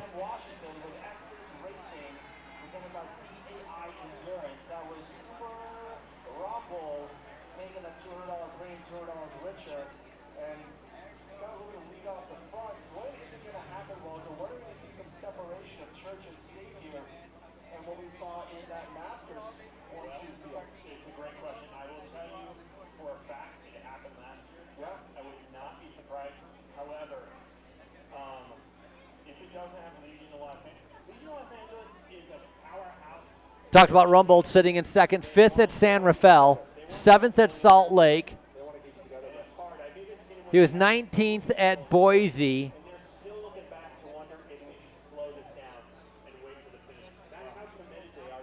So a couple top 10s, a couple top 20s. You got to be able to watch out for him as he's sitting in that second position as he goes by. Stefan Vogel has gotten up there. Diego Benatina patrolling the front, doing a much better job than what they did at some of the earlier races in the USA Crit Series. Legion of Los Angeles early on missed out on some of the big moves, not being able to kind of mark the moves and then having to chase. Winston-Salem was one of those races where they had to do a big chase and ended up getting nothing. We started way back in March in Birmingham. Then we had El Paso. Then it was Athens Twilight. Then it was Winston-Salem. Then we did Tulsa Tough, where they managed to be able to figure it out as Legion of Los Angeles took Tulsa Tough, Boise, and Salt Lake City, and then San Rafael. We've seen a little bit of a style, the way they race is getting to the front to be able to keep Justin Williams, their main sprinter, protected. You can see him going by right there in the Stars and Stripes jersey. Rest of the riders all following the wheel, trying to be able to keep up.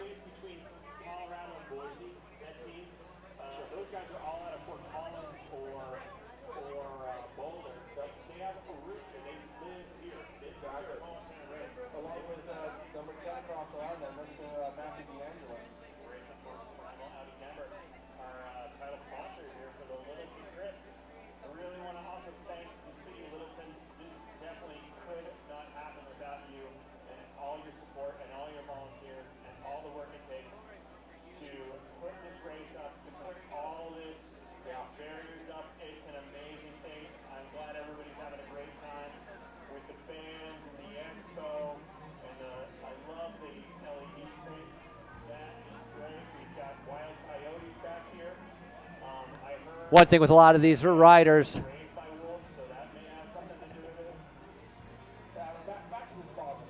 been a long season, been a dangerous season.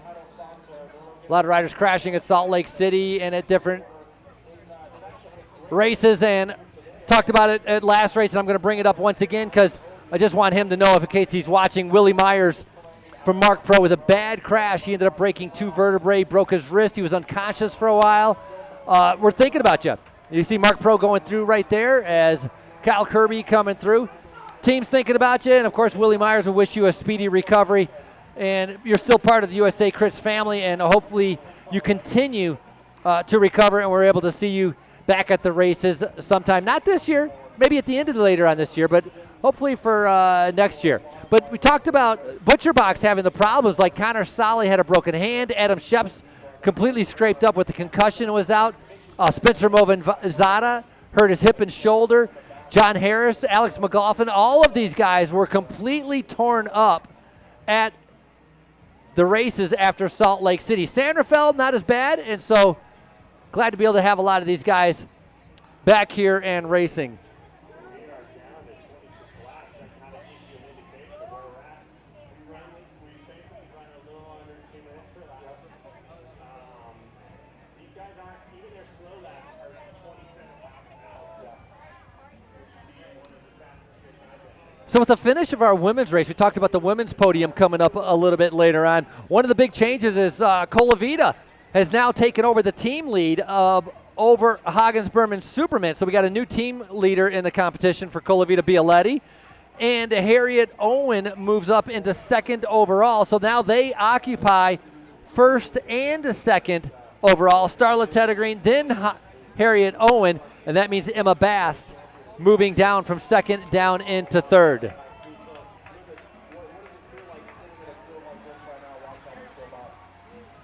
right now they're just biding their time, spinning their legs, really pushing a big gear, trying to stay up at the front because the fastest part of this entire race is going to be the last 20 minutes, and that's when the fireworks are really going to come out. So they're really trying to like work some stuff out of their legs, really trying to put down some power, and shift into a bigger gear and spin it out. So let's talk about that. Until we come down to the last 2 laps, we really feel this is going to stick together just with what we're currently seeing. You guys. Onboard camera with Justin Williams right now, following behind some riders. Staying in the draft, staying out of trouble. That is right behind. That's Thomas. So excuse me. That is a Connor Solly. I think that's Jonathan Kavner on the left-hand side. Team Cliff Bar on the left-hand side over there. That was Blake Anton from Arroyo Grande, excuse me, along with the Swarm. It's a swarm of riders as they're all battling for position. A nice shot right there as Andrew Doerr out of Boulder, Colorado. But they're going to keep that speed up past 30 miles an hour and really drilling it for the last 5 to 6 laps. So what does that feel like? 30 plus miles an hour for 10 minutes of racing. What does that feel like for a racer? It is absolutely full. That 80s band playing right now, just down at turn number 1. The beer garden's still going. But they're going to be feeling it every single way. Samuel Travis continues to stay on the front, trying to see if anybody's going to be able to come up to him. He's waiting for some help. 24 laps to go right now, so he knows exactly what he needs to do. You've got racers just dangling off the back of this race, and it's going to be absolutely lit once they come out for that next lap. No rest for the wicked, and the good don't beat it. As he's headed to 24 laps to go, still maintaining 29, 30 miles an hour lap after lap. And from what Lucas Clark, 3-time Masters track champion, has let us know is we're going to be seeing this status quo for about another 10, 15 minutes or so until we get to the last 10 laps of this race. Then we're going to start seeing this thing picking up with in excess of 30 miles an hour as this race continues to unfold. The drama continues to happen.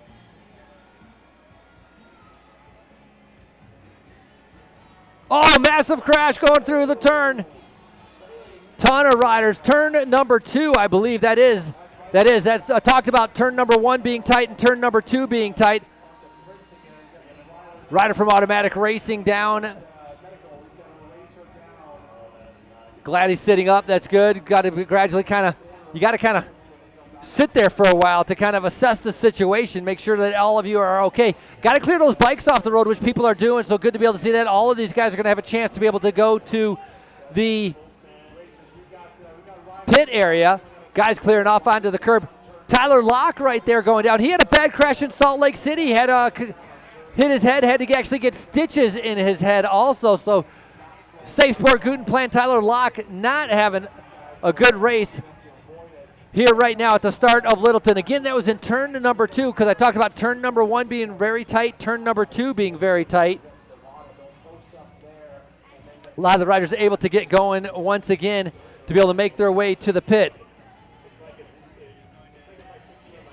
So Anthony Yock, 855 from Automatic Racing, as they're just getting ready to go. Our lead motorcycle getting ready to come in through the turn right where the crash happened.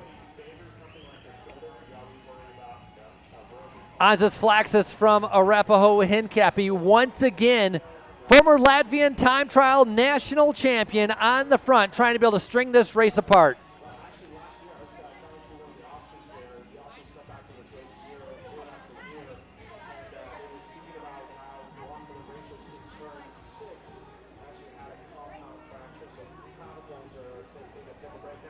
A lot of the riders going into the pit area, getting ready to be able to come back out. Right there is Mike Charleston, racing for Red Peloton out of Windsor, California, in the red and black right in the middle of our screen. You can see some riders from Primal Audi Denver, riders from Mark Pro.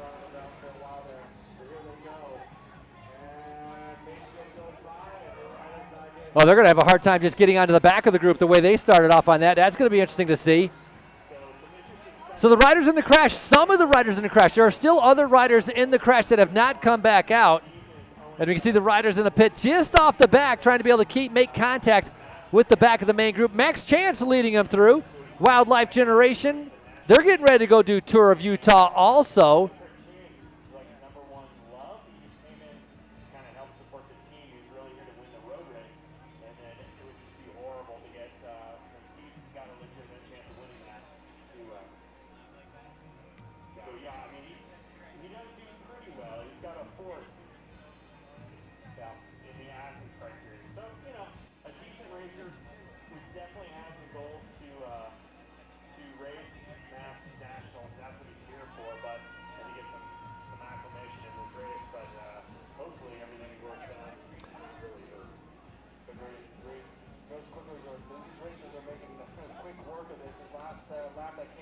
John Harris on the front, come over from CCB, third at Athens Twilight Criterium. Harris trying to be able to push the pace. Max Chance, Justin Williams now starting to be able to go across. So a little bit of panic coming from some of the other riders. Team Cliff Bar needs to respond to this. Nice onboard camera. You can see him coming up, just getting onto the wheel. So Justin Williams getting up to the front, getting onto the wheel of John Harris right there as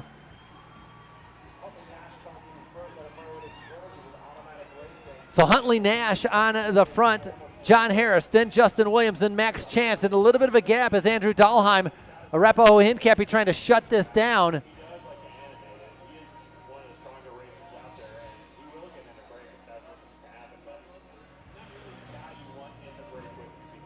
Once you get into the breakaway, though, how much effort are you going to put in if Justin Williams is in the breakaway with you? Well, you're not going to have to worry about it. It's all together right now.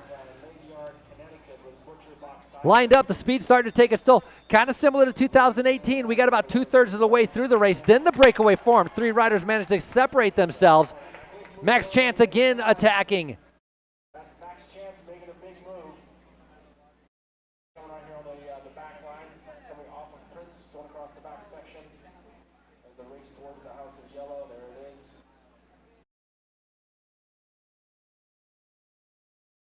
If you are a Max Chance fan, in turn 4, there is the Max Chance fan zone.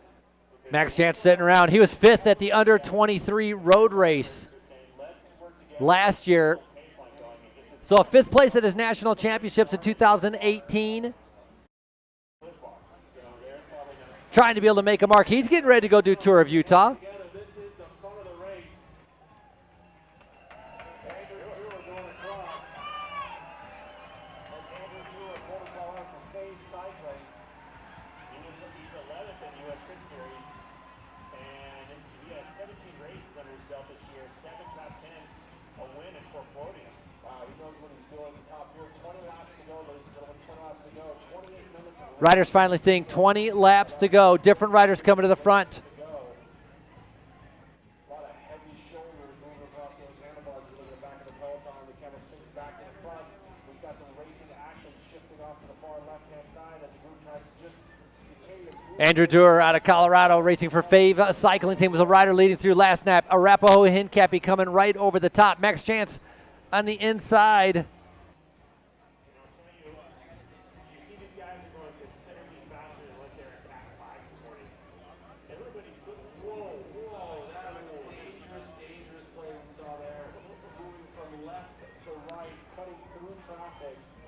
That is, that's not wise in any. A little bit aggressive racing going on right now. The speed's not that high. Some guys feeling good, some guys feeling rested right now.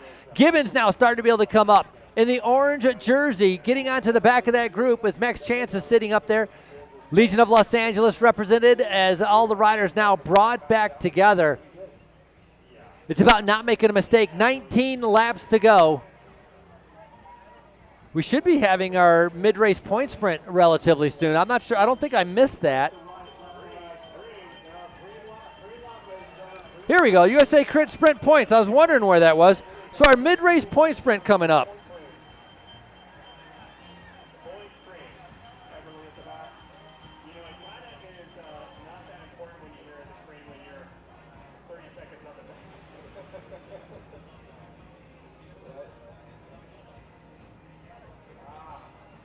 Our title sponsor. Points on the line. I talked about how close Owen Gillett is from taking over that Young Riders jersey or moving up into third place. So 10 points available on the line. It's very important. Butcher Box now coming to the front.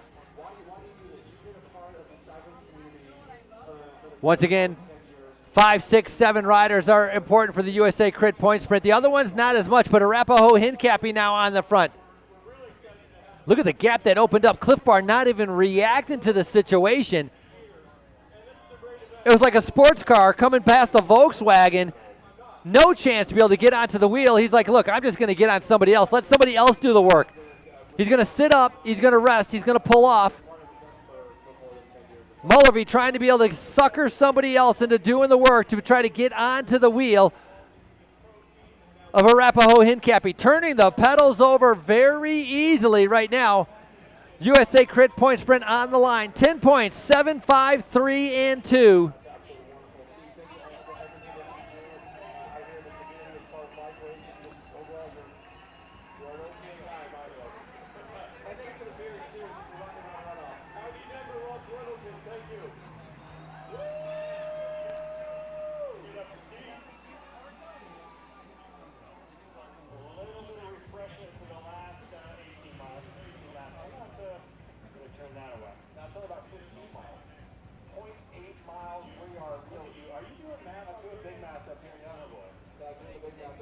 .8 mile circuit right now. They're coming around 18 laps to go. Legion of Los Angeles doing a good job of keeping things together. Owen coming through.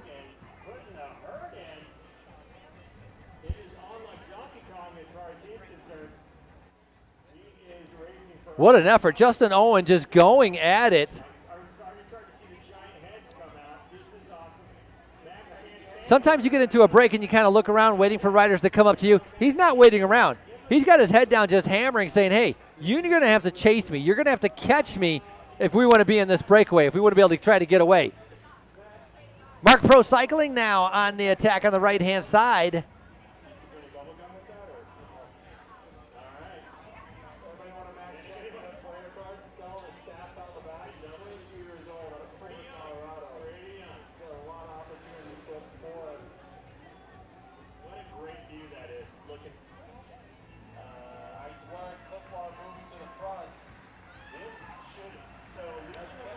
Kyle Kirby swinging off from Mark Pro Cycling Team. Now Cliff Bar coming to the front.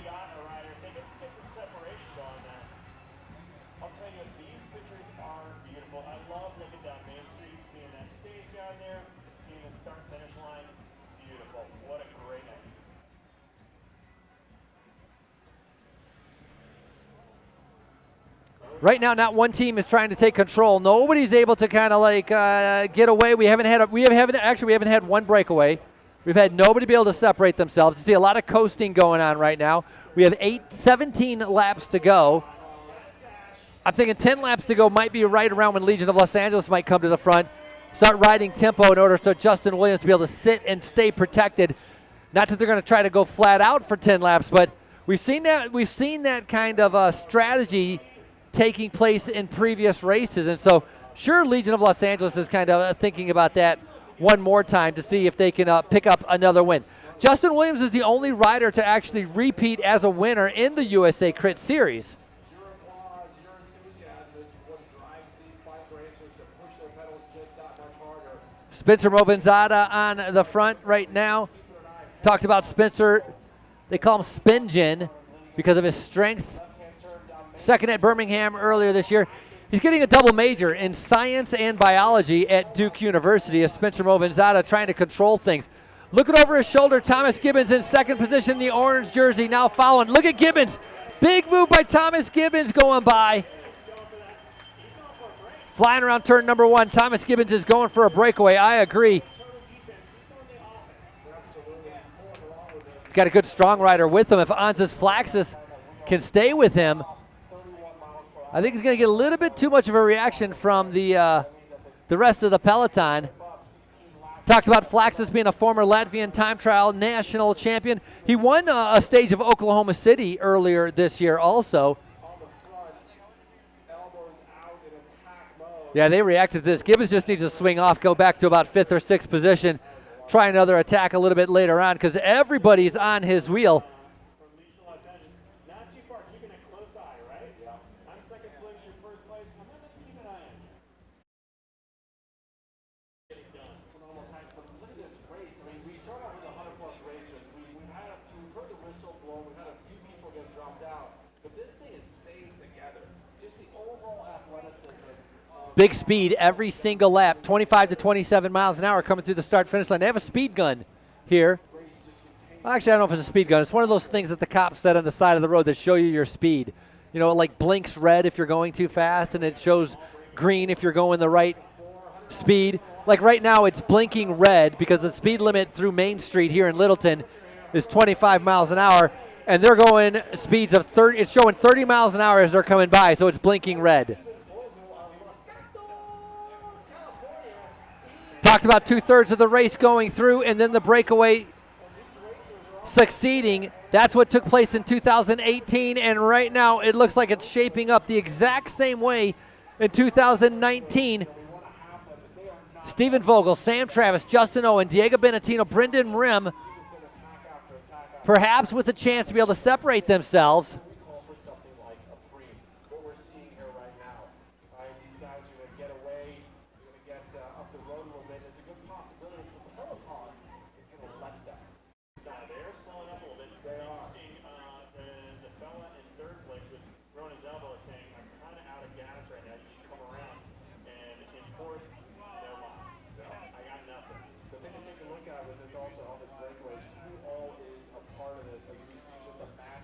As quick as they form, they get caught. Making that right-hand turn. But a lot of questions to ask here is, in this group of 4 riders, what kind of teams are we looking at here? Right? The team tactics now start coming in as soon as we see a breakaway established. Left-hand turn onto Main Street, 4-man breakaway, ladies and gentlemen. Let's give it up, Littleton. Let's give it up for a big first breakaway of the night. Let's give it up for these gentlemen. They have got to put it down.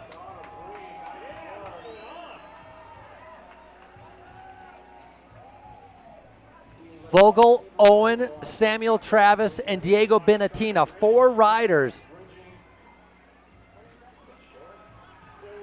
14 laps to go, and they have a lot of braking going into turn number 1. A lot of riders trying to be able to bridge across. Time gap sitting at about 7 to 8 seconds. Absolutely, and you don't see a Cliff Bar racer in there, so there's a huge impetus. Now, ButcherBox has a racer in there. If that second one... Nice ride, Team Mike's Bike, Stephen Vogel to be able to make it into that group. Justin Owen from Arapahoe, Legion of Los Angeles, Diego Benatina, and Butcher Box on the chase. So there's 4 guys trying to be able to come across. Again, 2 races within one. Who's going to win the Audi Denver Littleton Twilight Criterium, but also who's going to be able to take those points? Those points are available as Butcher Box is going up the road. Cliff Bar needs to react to this. Max Chance from Wildlife Generation now going across. That is turn number 4, as again, it's a wide road. You're able to keep full speed through turns number 4, 5, and 6. That lead breakaway is around the corner. That's 4 riders looking at each other. That's a dangerous play to have. Back together again. It's super weird. So they just don't seem to get quite the idea that they need to work together. Split they're throwing elbows, you come through, right? So we got a Butcher Box race right now. No wonder. So I mean, Legion of Los Angeles rider. That's why Butcher Box is going across there. About 10 seconds. 10 seconds. Time gap's holding at about 10 seconds. And there's Mr. Williams sitting comfortably in the Diego Benatina in that black jersey is in the lead. Of course, he's got a big sprinter, the best sprinter, Justin Williams, sitting in the group. They played this card last in San Rafael. They had 2 riders in the breakaway, and they sat on. Thomas Gibbons from Automatic Racing had made the break. He was not happy. He called it Bush League Racing. He was not pleased that the Legion of Los Angeles guys were sitting on, despite his normal tactics. If you have a fast guy in the field, sometimes you sit on because you don't have to work, because if they get caught, you're going to win the field sprint. Will Diego Benatina play that card? 0.8 miles. For every person who passes you, you need to pass 7 people. So that 10-second gap has come down to 4 seconds. I think they don't like the fact that Legion of Los Angeles is in that break. They're going to pull that back. And Justin Owen, a good road rider. He came from, he actually raced for a Spanish team, Caja Rural, for 2 years. 23 years old. Before that, he was on Action Hagens Berman. As it looks like they are about to be reeled back in. As opposed to what we saw in the previous men's race, that 40, 50 plus 1, 2, 3 field, where we saw that breakaway stick. There was impetus there to work together. so when they get caught, which is right about now, Right there, they caught. this is when a team like Butcher Box may launch another attack. I think something to whittle down. I think you want to whittle down. Legion of Los Angeles is going to start paying a lot of attention here. They're going to start coming up to the front. Riders who want to be able to break away if they don't want Justin Williams to win this field sprint. And I'm not saying he's going to. A lot can happen, but definitely he is the favorite. And so Arapaho Hincapie, you know who's been sitting in? What have we seen? We've seen Anzus Flaxus being very aggressive. We've seen Justin Owen being very aggressive. But the one rider sitting in is the one that we introduced at the beginning of the show, and that is Miguel Bryan. So Miguel Bryan is sitting in and saving his legs as Justin Williams right now on board with him as 2 riders are up the road and Williams trying to go across it. But here come the shadows. A lot of riders on his wheels that they'll be able to react to this very easily. You can see the Stars and Stripes jersey just kind of slotting in. So once again, Cliff Bar leading the team competition. Butcher Box wants to take over that team competition. Avolo was sitting in second. They are not here, so they are going to drop down in that team competition. Young Riders jersey up for grabs also. Brendan Rim, I think this is on the front right now. $270. I'll start about the gamble stream. Those premiums that come from sponsors throughout the course of the race. The gamble stream actually was donated by all of you out there that put money in the hat. So in 2 A lot of fresh legs. You can see it. A lot of fresh legs sitting in the group. 801, 807, 801. Yeah, it is Brendan Rim and Hunter Grove from Legion of Los Angeles. Told you, Legion of Los Angeles is going to start watching things. Drew Levitt coming through from Groove Subari, Connor Mullavey, Connor Solly, as they come flying into turn number 1. We've had 1 crash so far, which was in turn number 2. So far, a lot of these riders being able to stay at high speeds and stay. Tyler Locke back in the race. He was one of the riders that went down in that earlier crash. Brendan Rim now swinging from one side, trying to be able to get some other riders to be able to come by. He wants to keep the impetus of the race going. He wants to keep it fast. You can see Arapaho Hincapie now counterattacking right over the top with the idea to keep the race fast, keep the race hard. They feel that is going to play into their hands a little bit later on when they try to be able to set up their sprinter, Miguel Bryan.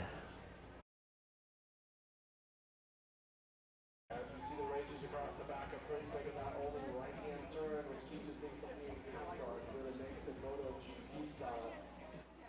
Making a last return the entire units together. Littleton hasn't had a repeat winner. Kevin Gerkens, your winner in 2018. George Simpson in 2017. Ty Magner was fortunate enough. I mean, we were fortunate enough. Ty Magner came out and raced at San Rafael and at Salt Lake City. It was great to have him out. He's getting ready for Tour of Utah, so he's kind of trying to be able to stay at altitude and get ready for some of the bike races, the Tour of Utah races that are coming up.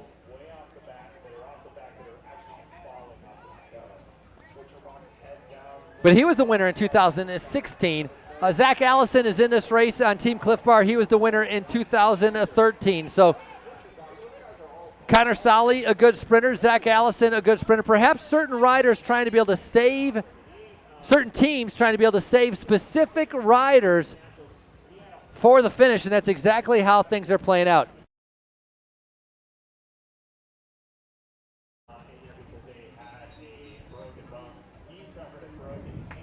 So as these riders are battling it out, I'm luckily enough to be joined by our pro women's winner, Harriet Owen. Harriet, it's the common seat, right? Yeah. You are a repeat winner now, the first repeat winner that we have in the USA Crit Series. Congratulations. Tell me, how was the race for you today? It was good. I started off quite hard. I wanted to test people's legs early on, and we wanted to try and keep the team overall going. It was unfortunate we only had 2 riders here, so early on we were going for the points, and then we were kind of touch on go, hoping it would stay together for a sprint. But it was hard out there tonight. So it looked like it was hot, and it was pretty fast, and it seemed like a lot of the riders going for the sprint. Obviously, Starla was paying attention for the point sprints. You were following some moves, obviously, so you must be feeling pretty confident with your condition. yeah, I think it's getting towards the end of the season, but I still feel quite good. I got some good form off of the back of doing Toad, but I am a sprinter, but I also like to ride the brakes, so it's nice to mix it up in the races to keep people on their toes. So I can almost see that, though. You're a sprinter, but you don't like having to sit in to wait for the sprint. You like racing your bike. Where do you did you learn that from anyone, or is that just kind of your competitive instinct? I think it's my competitive instincts. It's like I really love sprinting at the end of a race, but I also like the race to be hard. I don't just like rolling around. It's like What I talked about it earlier, and I don't even know if it was true what I was saying, but when it comes down to the final sprint, Starla is very strong and very fast. You're very strong and very fast. The two of you don't even really help each other. You guys just kind of do your own sprint, you fight for your own positions, and you end up coming out. Is that fair to say? yeah, that's definitely fair to say. We've tried to work together in the end, but we actually just get in each other's way a little bit.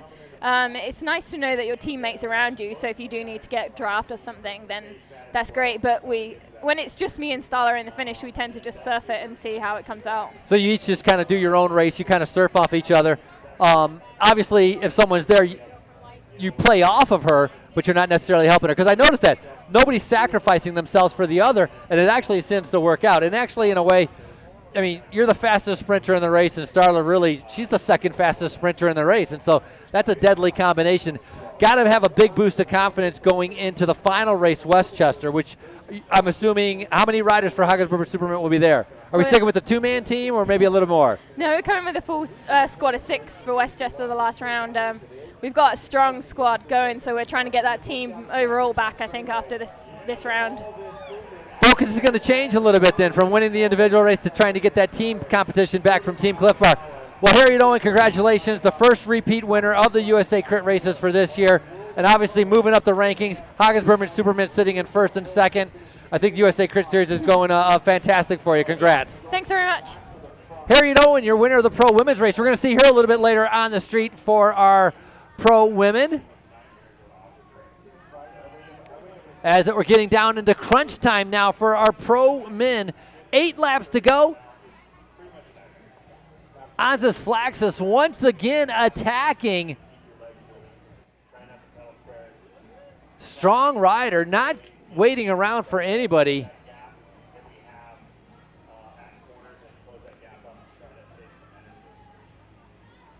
So Arapahoe Hincap, he obviously wanted to keep the face strung out and hard, and obviously the more strung out it is, the safer it is.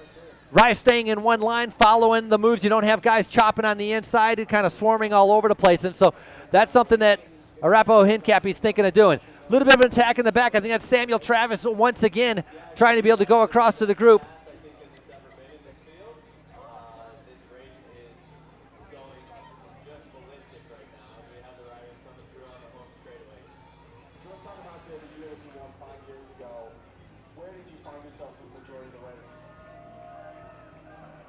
Sam Rosenhalt sitting in second position, coming off a win at Exeter earlier this year.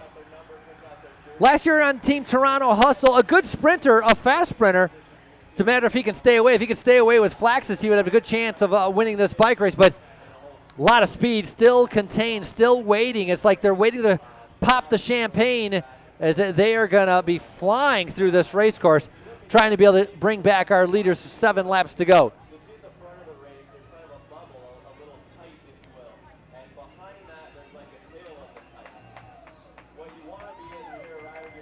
It's like lighting a fuse on a bottle rocket right now, getting ready for the speed to come flying around the turns. All of these guys sitting in, fighting for position, trying to figure out how they're going to be able to win. But a little less effort, a little less pressure on the pedals for that positioning. So let's talk about that for a second. One thing some of these guys might be keeping in mind is the big crash that happened in Salt Lake City. Obviously, they don't want that to happen again, so a little bit more fighting to be able to stay in the front. Those dips, you can see the dips right there where they have to go over leading in towards turn number 5. 6 laps to go. So once they come across the line, there's going to be no more free laps. So pretty much anybody that crashes now is not going to have enough time to be able to get to the pit and get back out on course. Sam Rosenhalt's looking really strong right now, keeping that move going. Butcher Box on the front. Rosenholtz pulls off. Flaxus not really sure what he wants to do. He realizes how close the rest of the peloton is behind. Cliff Bar starting to be able to shut it down. Team competition on the line. Lap being rung for the USA Crit Point Sprint. 5 places deep, 5 laps to go. The USA Crit Point Sprint coming up.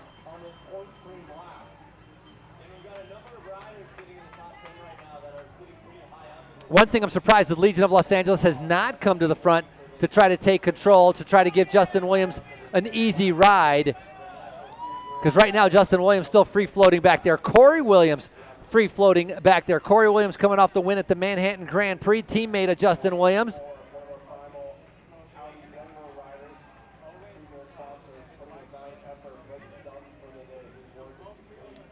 Diego Benatina from Legion of Los Angeles by himself on the front. Team Cliff Bar sitting in a good position as they come through. Butcher Box on the front. Points on the line. Talked about Connor Solly wanting to be able to pick up some points. Owen Gillett from Team Cliff Bar also wanted to pick up some points. Thomas Gibbons, I don't think, has to worry about the points too much. Neither does Justin Williams. Justin Williams can sit in, try to get those major points at the end. 200 points available at the finish. But Solly, Gillett, Blake Anton, those are all very valuable points for the positions that they're trying to maintain.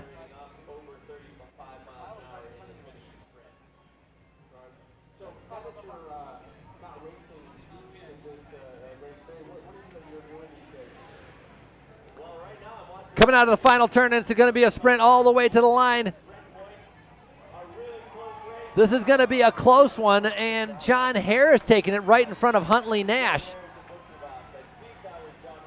So John Harris from Butcher Box taking up those points.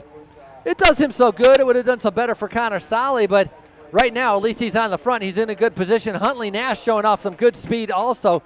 Justin Owen following that move. Will the counterattack it? Comes. So Owen sitting in third. Will he counterattack off of this move? This comes down to a bike throw between Hunter Nash and Owen.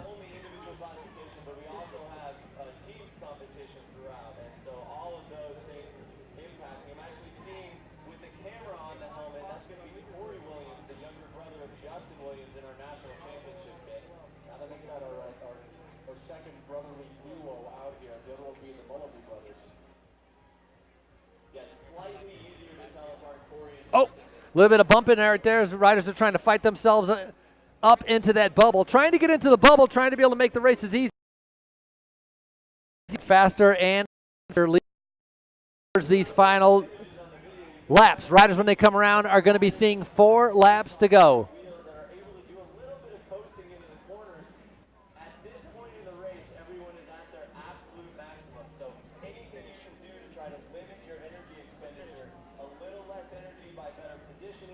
by taking a better line through the corners.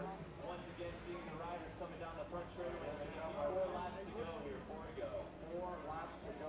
Butcher Box on the front, Cliff Bar right behind, following each other. That team competition up for grabs. Legion of Los Angeles near the front. There's Corey Williams with the camera on the top of his head. Arapahoe Hincapie doing a nice job. They've got 4 or 5 riders, including Miguel Bryan, able to be able to do a good sprint. Can't count out Brendan Rim or Andrew Dahlheim. So they're in the gray jerseys, Arapahoe Hincapie. They feel like they can control the last 3 laps, and so they're coming to the front. That's exactly what they're trying to do right now. Butcher Box lining up right next to them in the white chest with kind of the green shoulders or the green sleeves. Didn't notice where the Stars and Stripes jersey is of Justin Williams. Going to have to pay a little bit more attention to that to see if he's up in that top 5. Jake McGee in a solid blue jersey on. Corey Williams in a good position. There's Justin Williams just going around Thomas Gibbons trying to get onto his brother's wheel. On board right now, you can see how hard it is as Arapahoe Hincapie sliding into position. They have 3 riders on the front, so that gives the right for the 4th rider to get into that 4th position. He's actually moving up to be able to work. So Aziz Flaxus on the front, Justin Owen on the front. Miguel Bryan was the one just sliding in there to be able to get up into a good position, and Andrew Dahlheim. They are getting ready to set up for a field sprint. They have to control things for 3 more laps.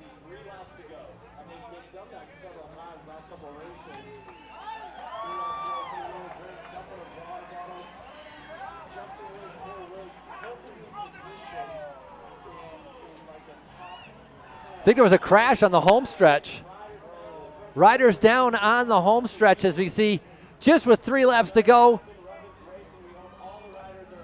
Hopefully all of these riders are good, but obviously not to do a free lap. The only thing they can do is chase, and so completely out of it.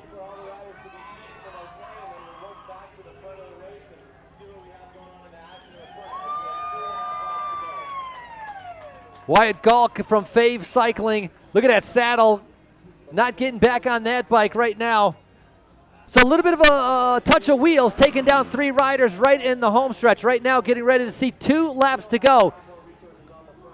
High speed from Arapahoe Hincapie. This is nice. This is actually really good for Legion of Los Angeles. Jake McGee sitting in a good position in that solid blue jersey on Justin Williams. Thomas Gibbons in the orange Colavita Leaders jersey. Automatic Racing sitting just on them.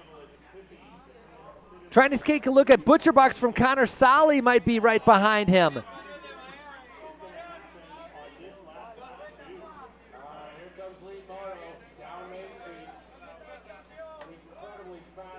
Dahlheim, last rider in the group.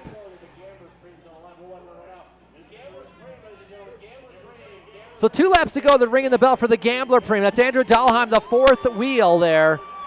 Sweeping the wheel, trying to be able to protect, I think, Miguel Bryan. Miguel Bryan's the rider in 3rd.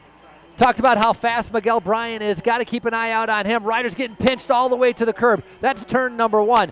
Very tight. Also turn in turn number 2. Going to have to pay attention there as Butcher Box and Cliff Bar. Top 4 riders count towards the team classification. So all of these riders trying to be able to move up. Gibbons is a one-man team with the orange jersey, fighting for position, leading himself out and sprinting. That's him right in the middle of the stream. Cliff Bar on the left-hand side. Taking a flyer, catching everybody by surprise now. Justin Williams, or is that Corey Williams on the right-hand side? It is, it's Corey Williams. Now, reacting to the situation, trying to be able to go after. Not sure if Dahlheim is still in there. I'm not sure if that's Owen or Miguel Bryan going up the road right there, but Williams with a ton of speed. Rest of the riders on the wheels. Justin Williams following the wheels. 2 more Arapahoe Hincapie riders sitting in a good position. That was Brendan Rim, so Brendan Rim on the front right now. Riders coming by. Gambler Preem on the line. Not sure who's going to want to be able to take that money. Looks like Corey Williams going for it. He should just keep going. If he can keep the lead out going, he can set up his brother Justin Williams. So Corey Williams right now with 1 lap to go. Picking up the Gambler Preem. A little bit of coasting.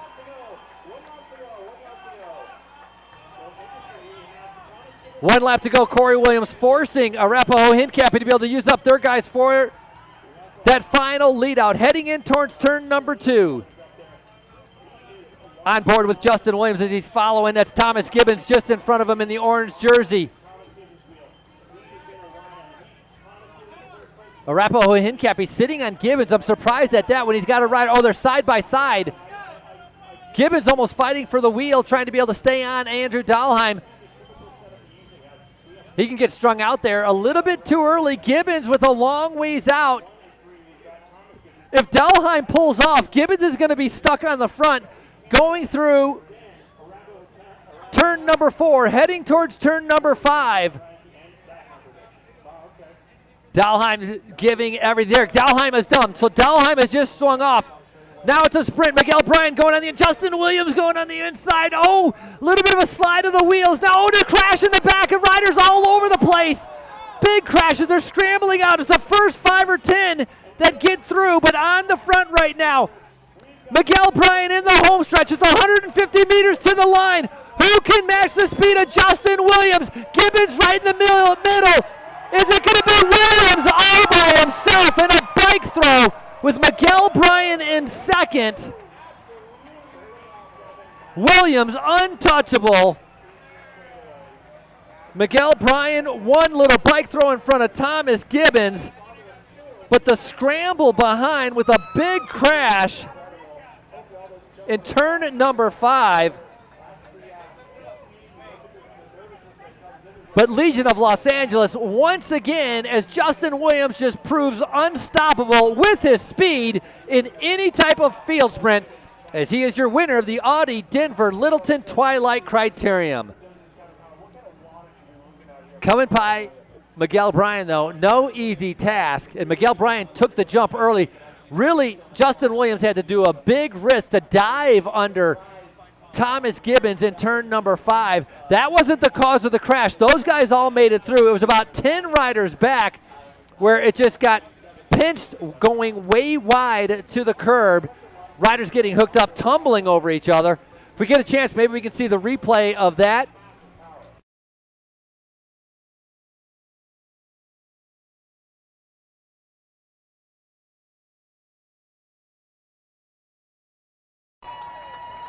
Rider still on cool down lap as we see the replay of Justin Williams coming through. Congratulations, your Audi Denver Littleton Twilight Criterium for 2019, the Stars and Stripes jersey of Justin Williams.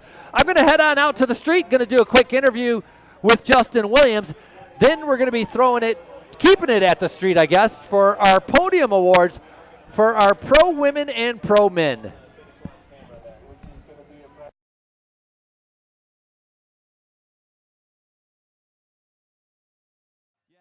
Let's not forget to mention that Justin Williams took our Gamblers Preem on the first lap, and Corey Williams took our Gamblers Preem on the second to last lap. So those Williams brothers are doing okay for themselves this evening. Congratulations, gentlemen. Right, it is a change of the crown. Last year it was the Mullerby brothers that showed up here and made the magic happen. This year we've got the Williams brothers that are making it happen. We got Corey sitting down here waiting for his brother to come back around again.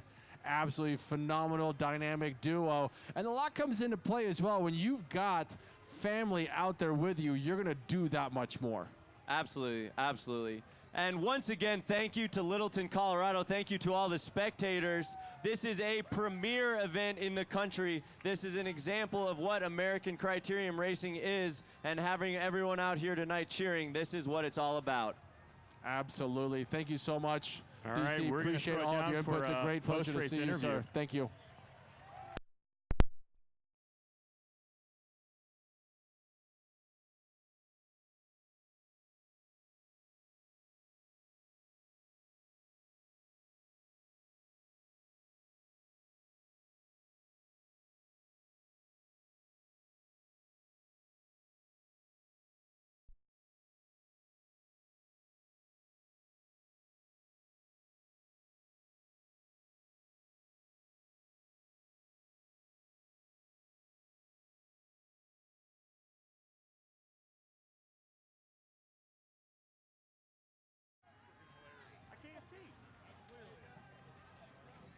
Check. All right, we're back on live here again, ladies and gentlemen. We've got all of our racers coming through the finish line, and I got to give it out to our Cliff racers. the professionalism, the showmanship as you guys ride by, and thank the fans, because that's really who's out here that's making this thing happen. Yeah, you guys are doing the work, but I'll tell you what, though, thank you so much to all the fans that came out to see this today. You guys are a huge reason why this race comes back here year after year after year. This was the 7th annual Littleton Twilight Criterium, presented by Audi Denver. Frankie. All right. We'll just tell us when. Yeah. Corey Williams, 2-time consecutive national championship. Yeah. Or Justin Williams, sorry. yeah. Well, it's like looking in the mirror, right? But the interesting thing about this also is very iconic to how he's won all the other races. It's about keeping things together and showing it to the end. All right, we're going to pass this Frankie conversation Andreu. over to our friend Frankie Andreu. All right, Littleton. Let's give a big round of applause. Your 2019 winner, Justin Williams. Justin, you won 3 in a row. You lost at San Rafael, but you made up for it today. Take me a little bit. How crazy was that last lap? You know, the last like 10 laps, I could tell people had had enough of us because the gaps were just opening, and we only have 4 guys tonight, so it was going to take everyone. We couldn't do our typical lead out. It's going to take everyone riding full tilt to beat this really talented field. So it was a lot of being patient, a lot of relying on my guys to just get the work done and drill themselves into the ground. And they delivered for me, so I delivered for them. Unbelievable race. That final lap, a couple guys were attacking. We saw you trying to be able to make some moves. But when you're wearing the Stars and Stripes jersey as a national champion, that is a big target on your back. But Corey Williams did your brother did an unbelievable job shutting things down, and then it was up to you to dive through those corners. When did you know you had this one? You know, Hunter set tempo with maybe like 10 laps ago to about 7 laps ago. He just kept it fast so people wouldn't attack us. And then Diego took over right after that. And then he took on the last couple of laps just closing gaps. I think he thought it was the last lap or 2 laps ago because he kind of set up. He was hunting for money. It was gambler preem. I was like, hey, keep going. So, you know, you never know you have it until you cross the line. I came out of the second to last corner and kind of basically drifted around the corner, held it up, and then I had Miguel in front of me, who's one of the fastest guys in the nation. So I was pretty confident if I could get a good run on him, I'd be able to come around him in a sprint. So, you know, that was the plan, and that's how we executed it. How about that Littleton crowd? What was it like out there? How much energy these guys provide? Yeah, you guys are amazing. You guys are really loud. We really enjoyed ourselves. It's a beautiful event. Thank you so much for having us, and we'll see you next year. Legion of Los Angeles, it's Justin Williams, your 2019 winner.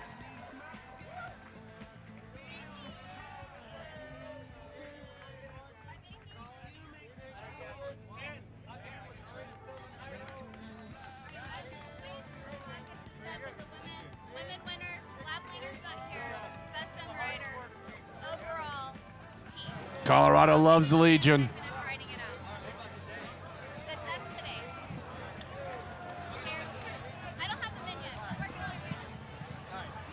It's like a spandex ballet party out here. So in a minute,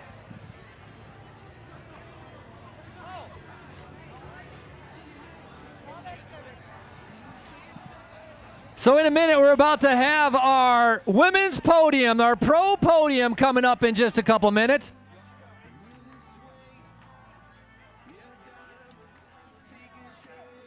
Riders, as a reminder, please return your transponders. Riders, please return your transponders.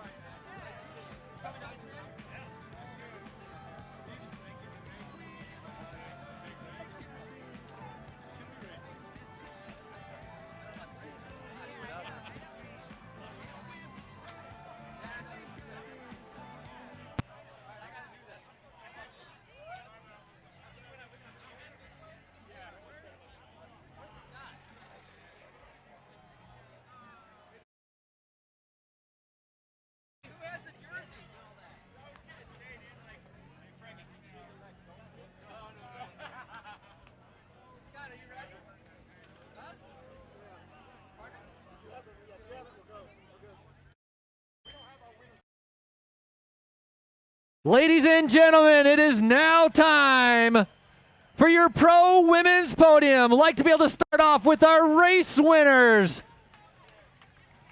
In third place, the bronze medal on the day. Please welcome LA Sweat Sarah Coney.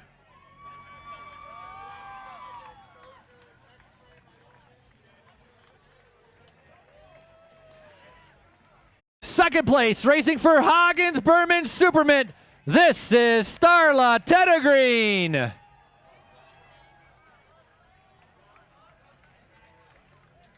And your 2019 Audi Denver Littleton Twilight Criterium winner, Harriet Owen.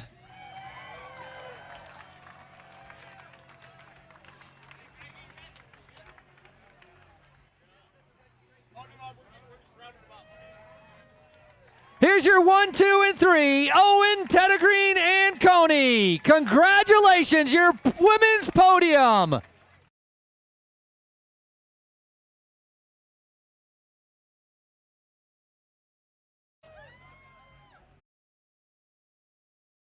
Zipping up the race winner's jersey, it's Harriet Owen with arms in the air, your champions.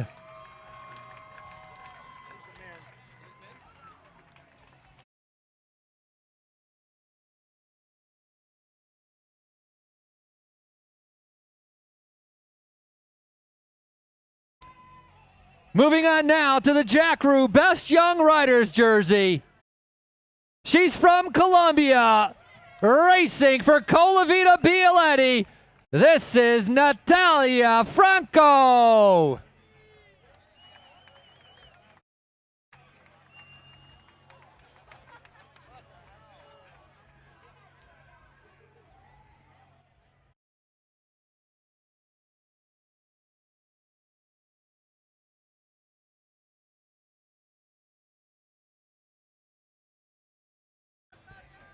The jersey fits her perfectly. The 23-year-old Natalia Franco, your Jack Rue Best Young Rider.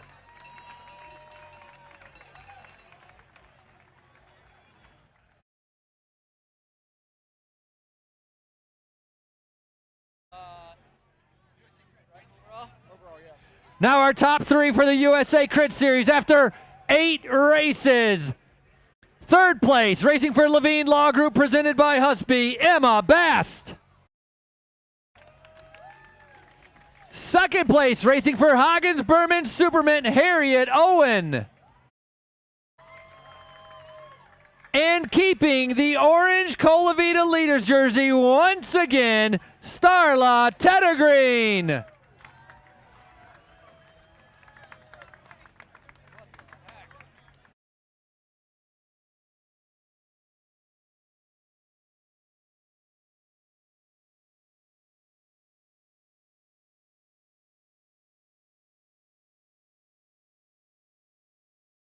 Here's your champions after 8 races, only 1 race to go. Teddergreen, Owen, and Bast. It's 1, 2, and 3.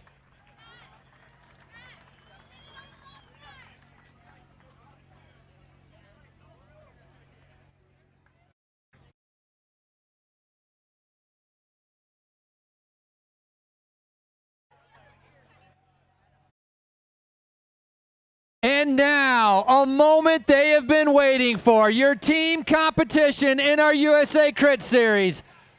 Taking over the lead for the very first time. Please welcome to the podium, Colavita Bialetti.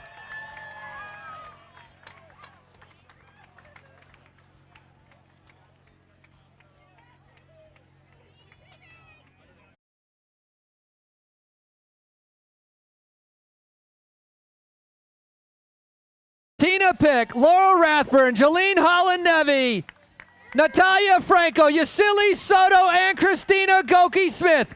These are your Colavita Bialetti riders, your winners in the team competition.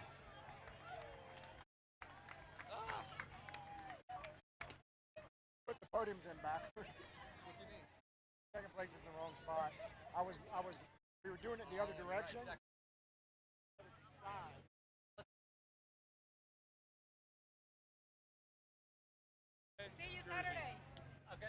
done.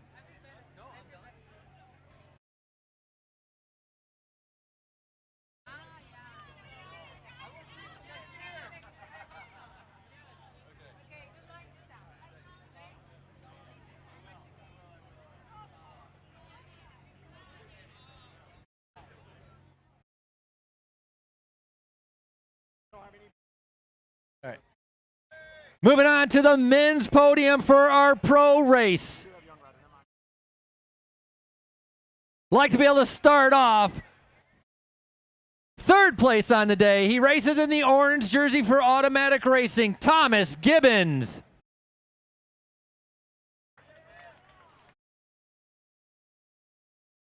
Second place, racing for Arapahoe Hincapie, presented by BMC. This is Miguel Bryan.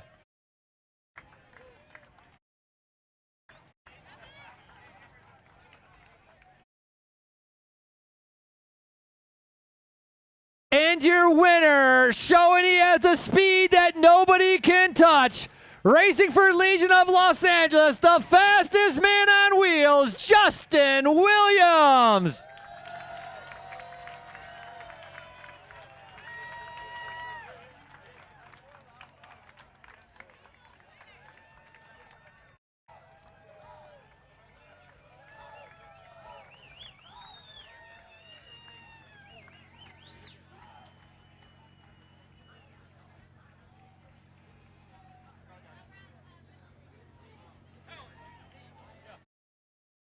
From Audi Denver, Steve Powers presenting the winner's jersey. Big thank you to Audi Denver for their support of the Littleton Twilight Criterium. Big round of applause.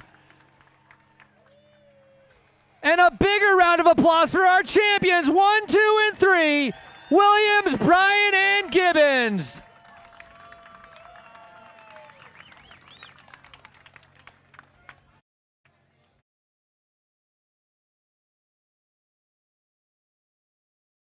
And now, a brand new rider taking over a jersey. Please welcome from Team Cliff Bar, your best young rider, Owen Gillett.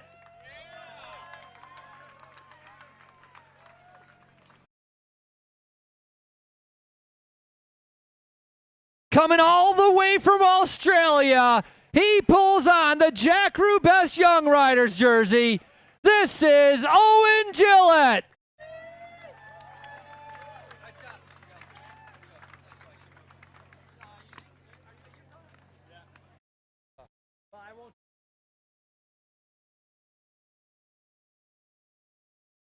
Now we've had 8 races starting all the way in March, moving here to Littleton, Colorado. 8 races. This was the 8th race here in Littleton. Your USA Crit Series overall. In third place, he races for Butcher Box, Connor Solly.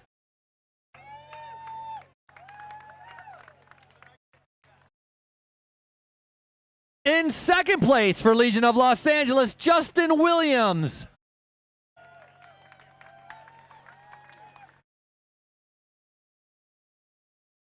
Once he grabbed the series leader's jersey, he has not let it go.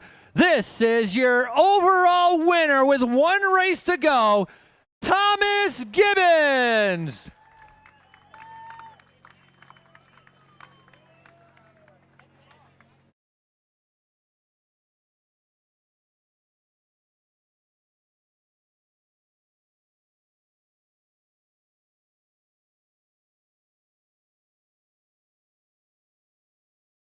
Here's your top 3 in the USA Crit Series. 1 race to go. Gibbons, Williams, and Solly.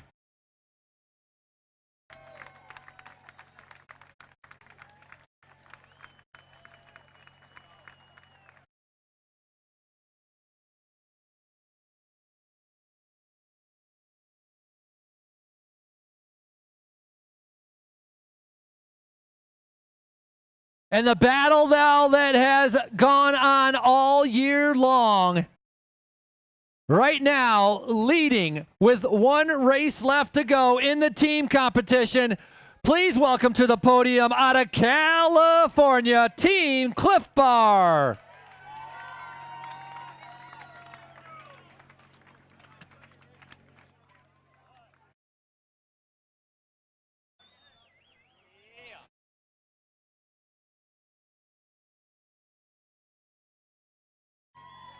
Matching colors and matching champions. It's Team Cliff Bar, your leaders in the team competition after race number 8 of the USA Crit Series.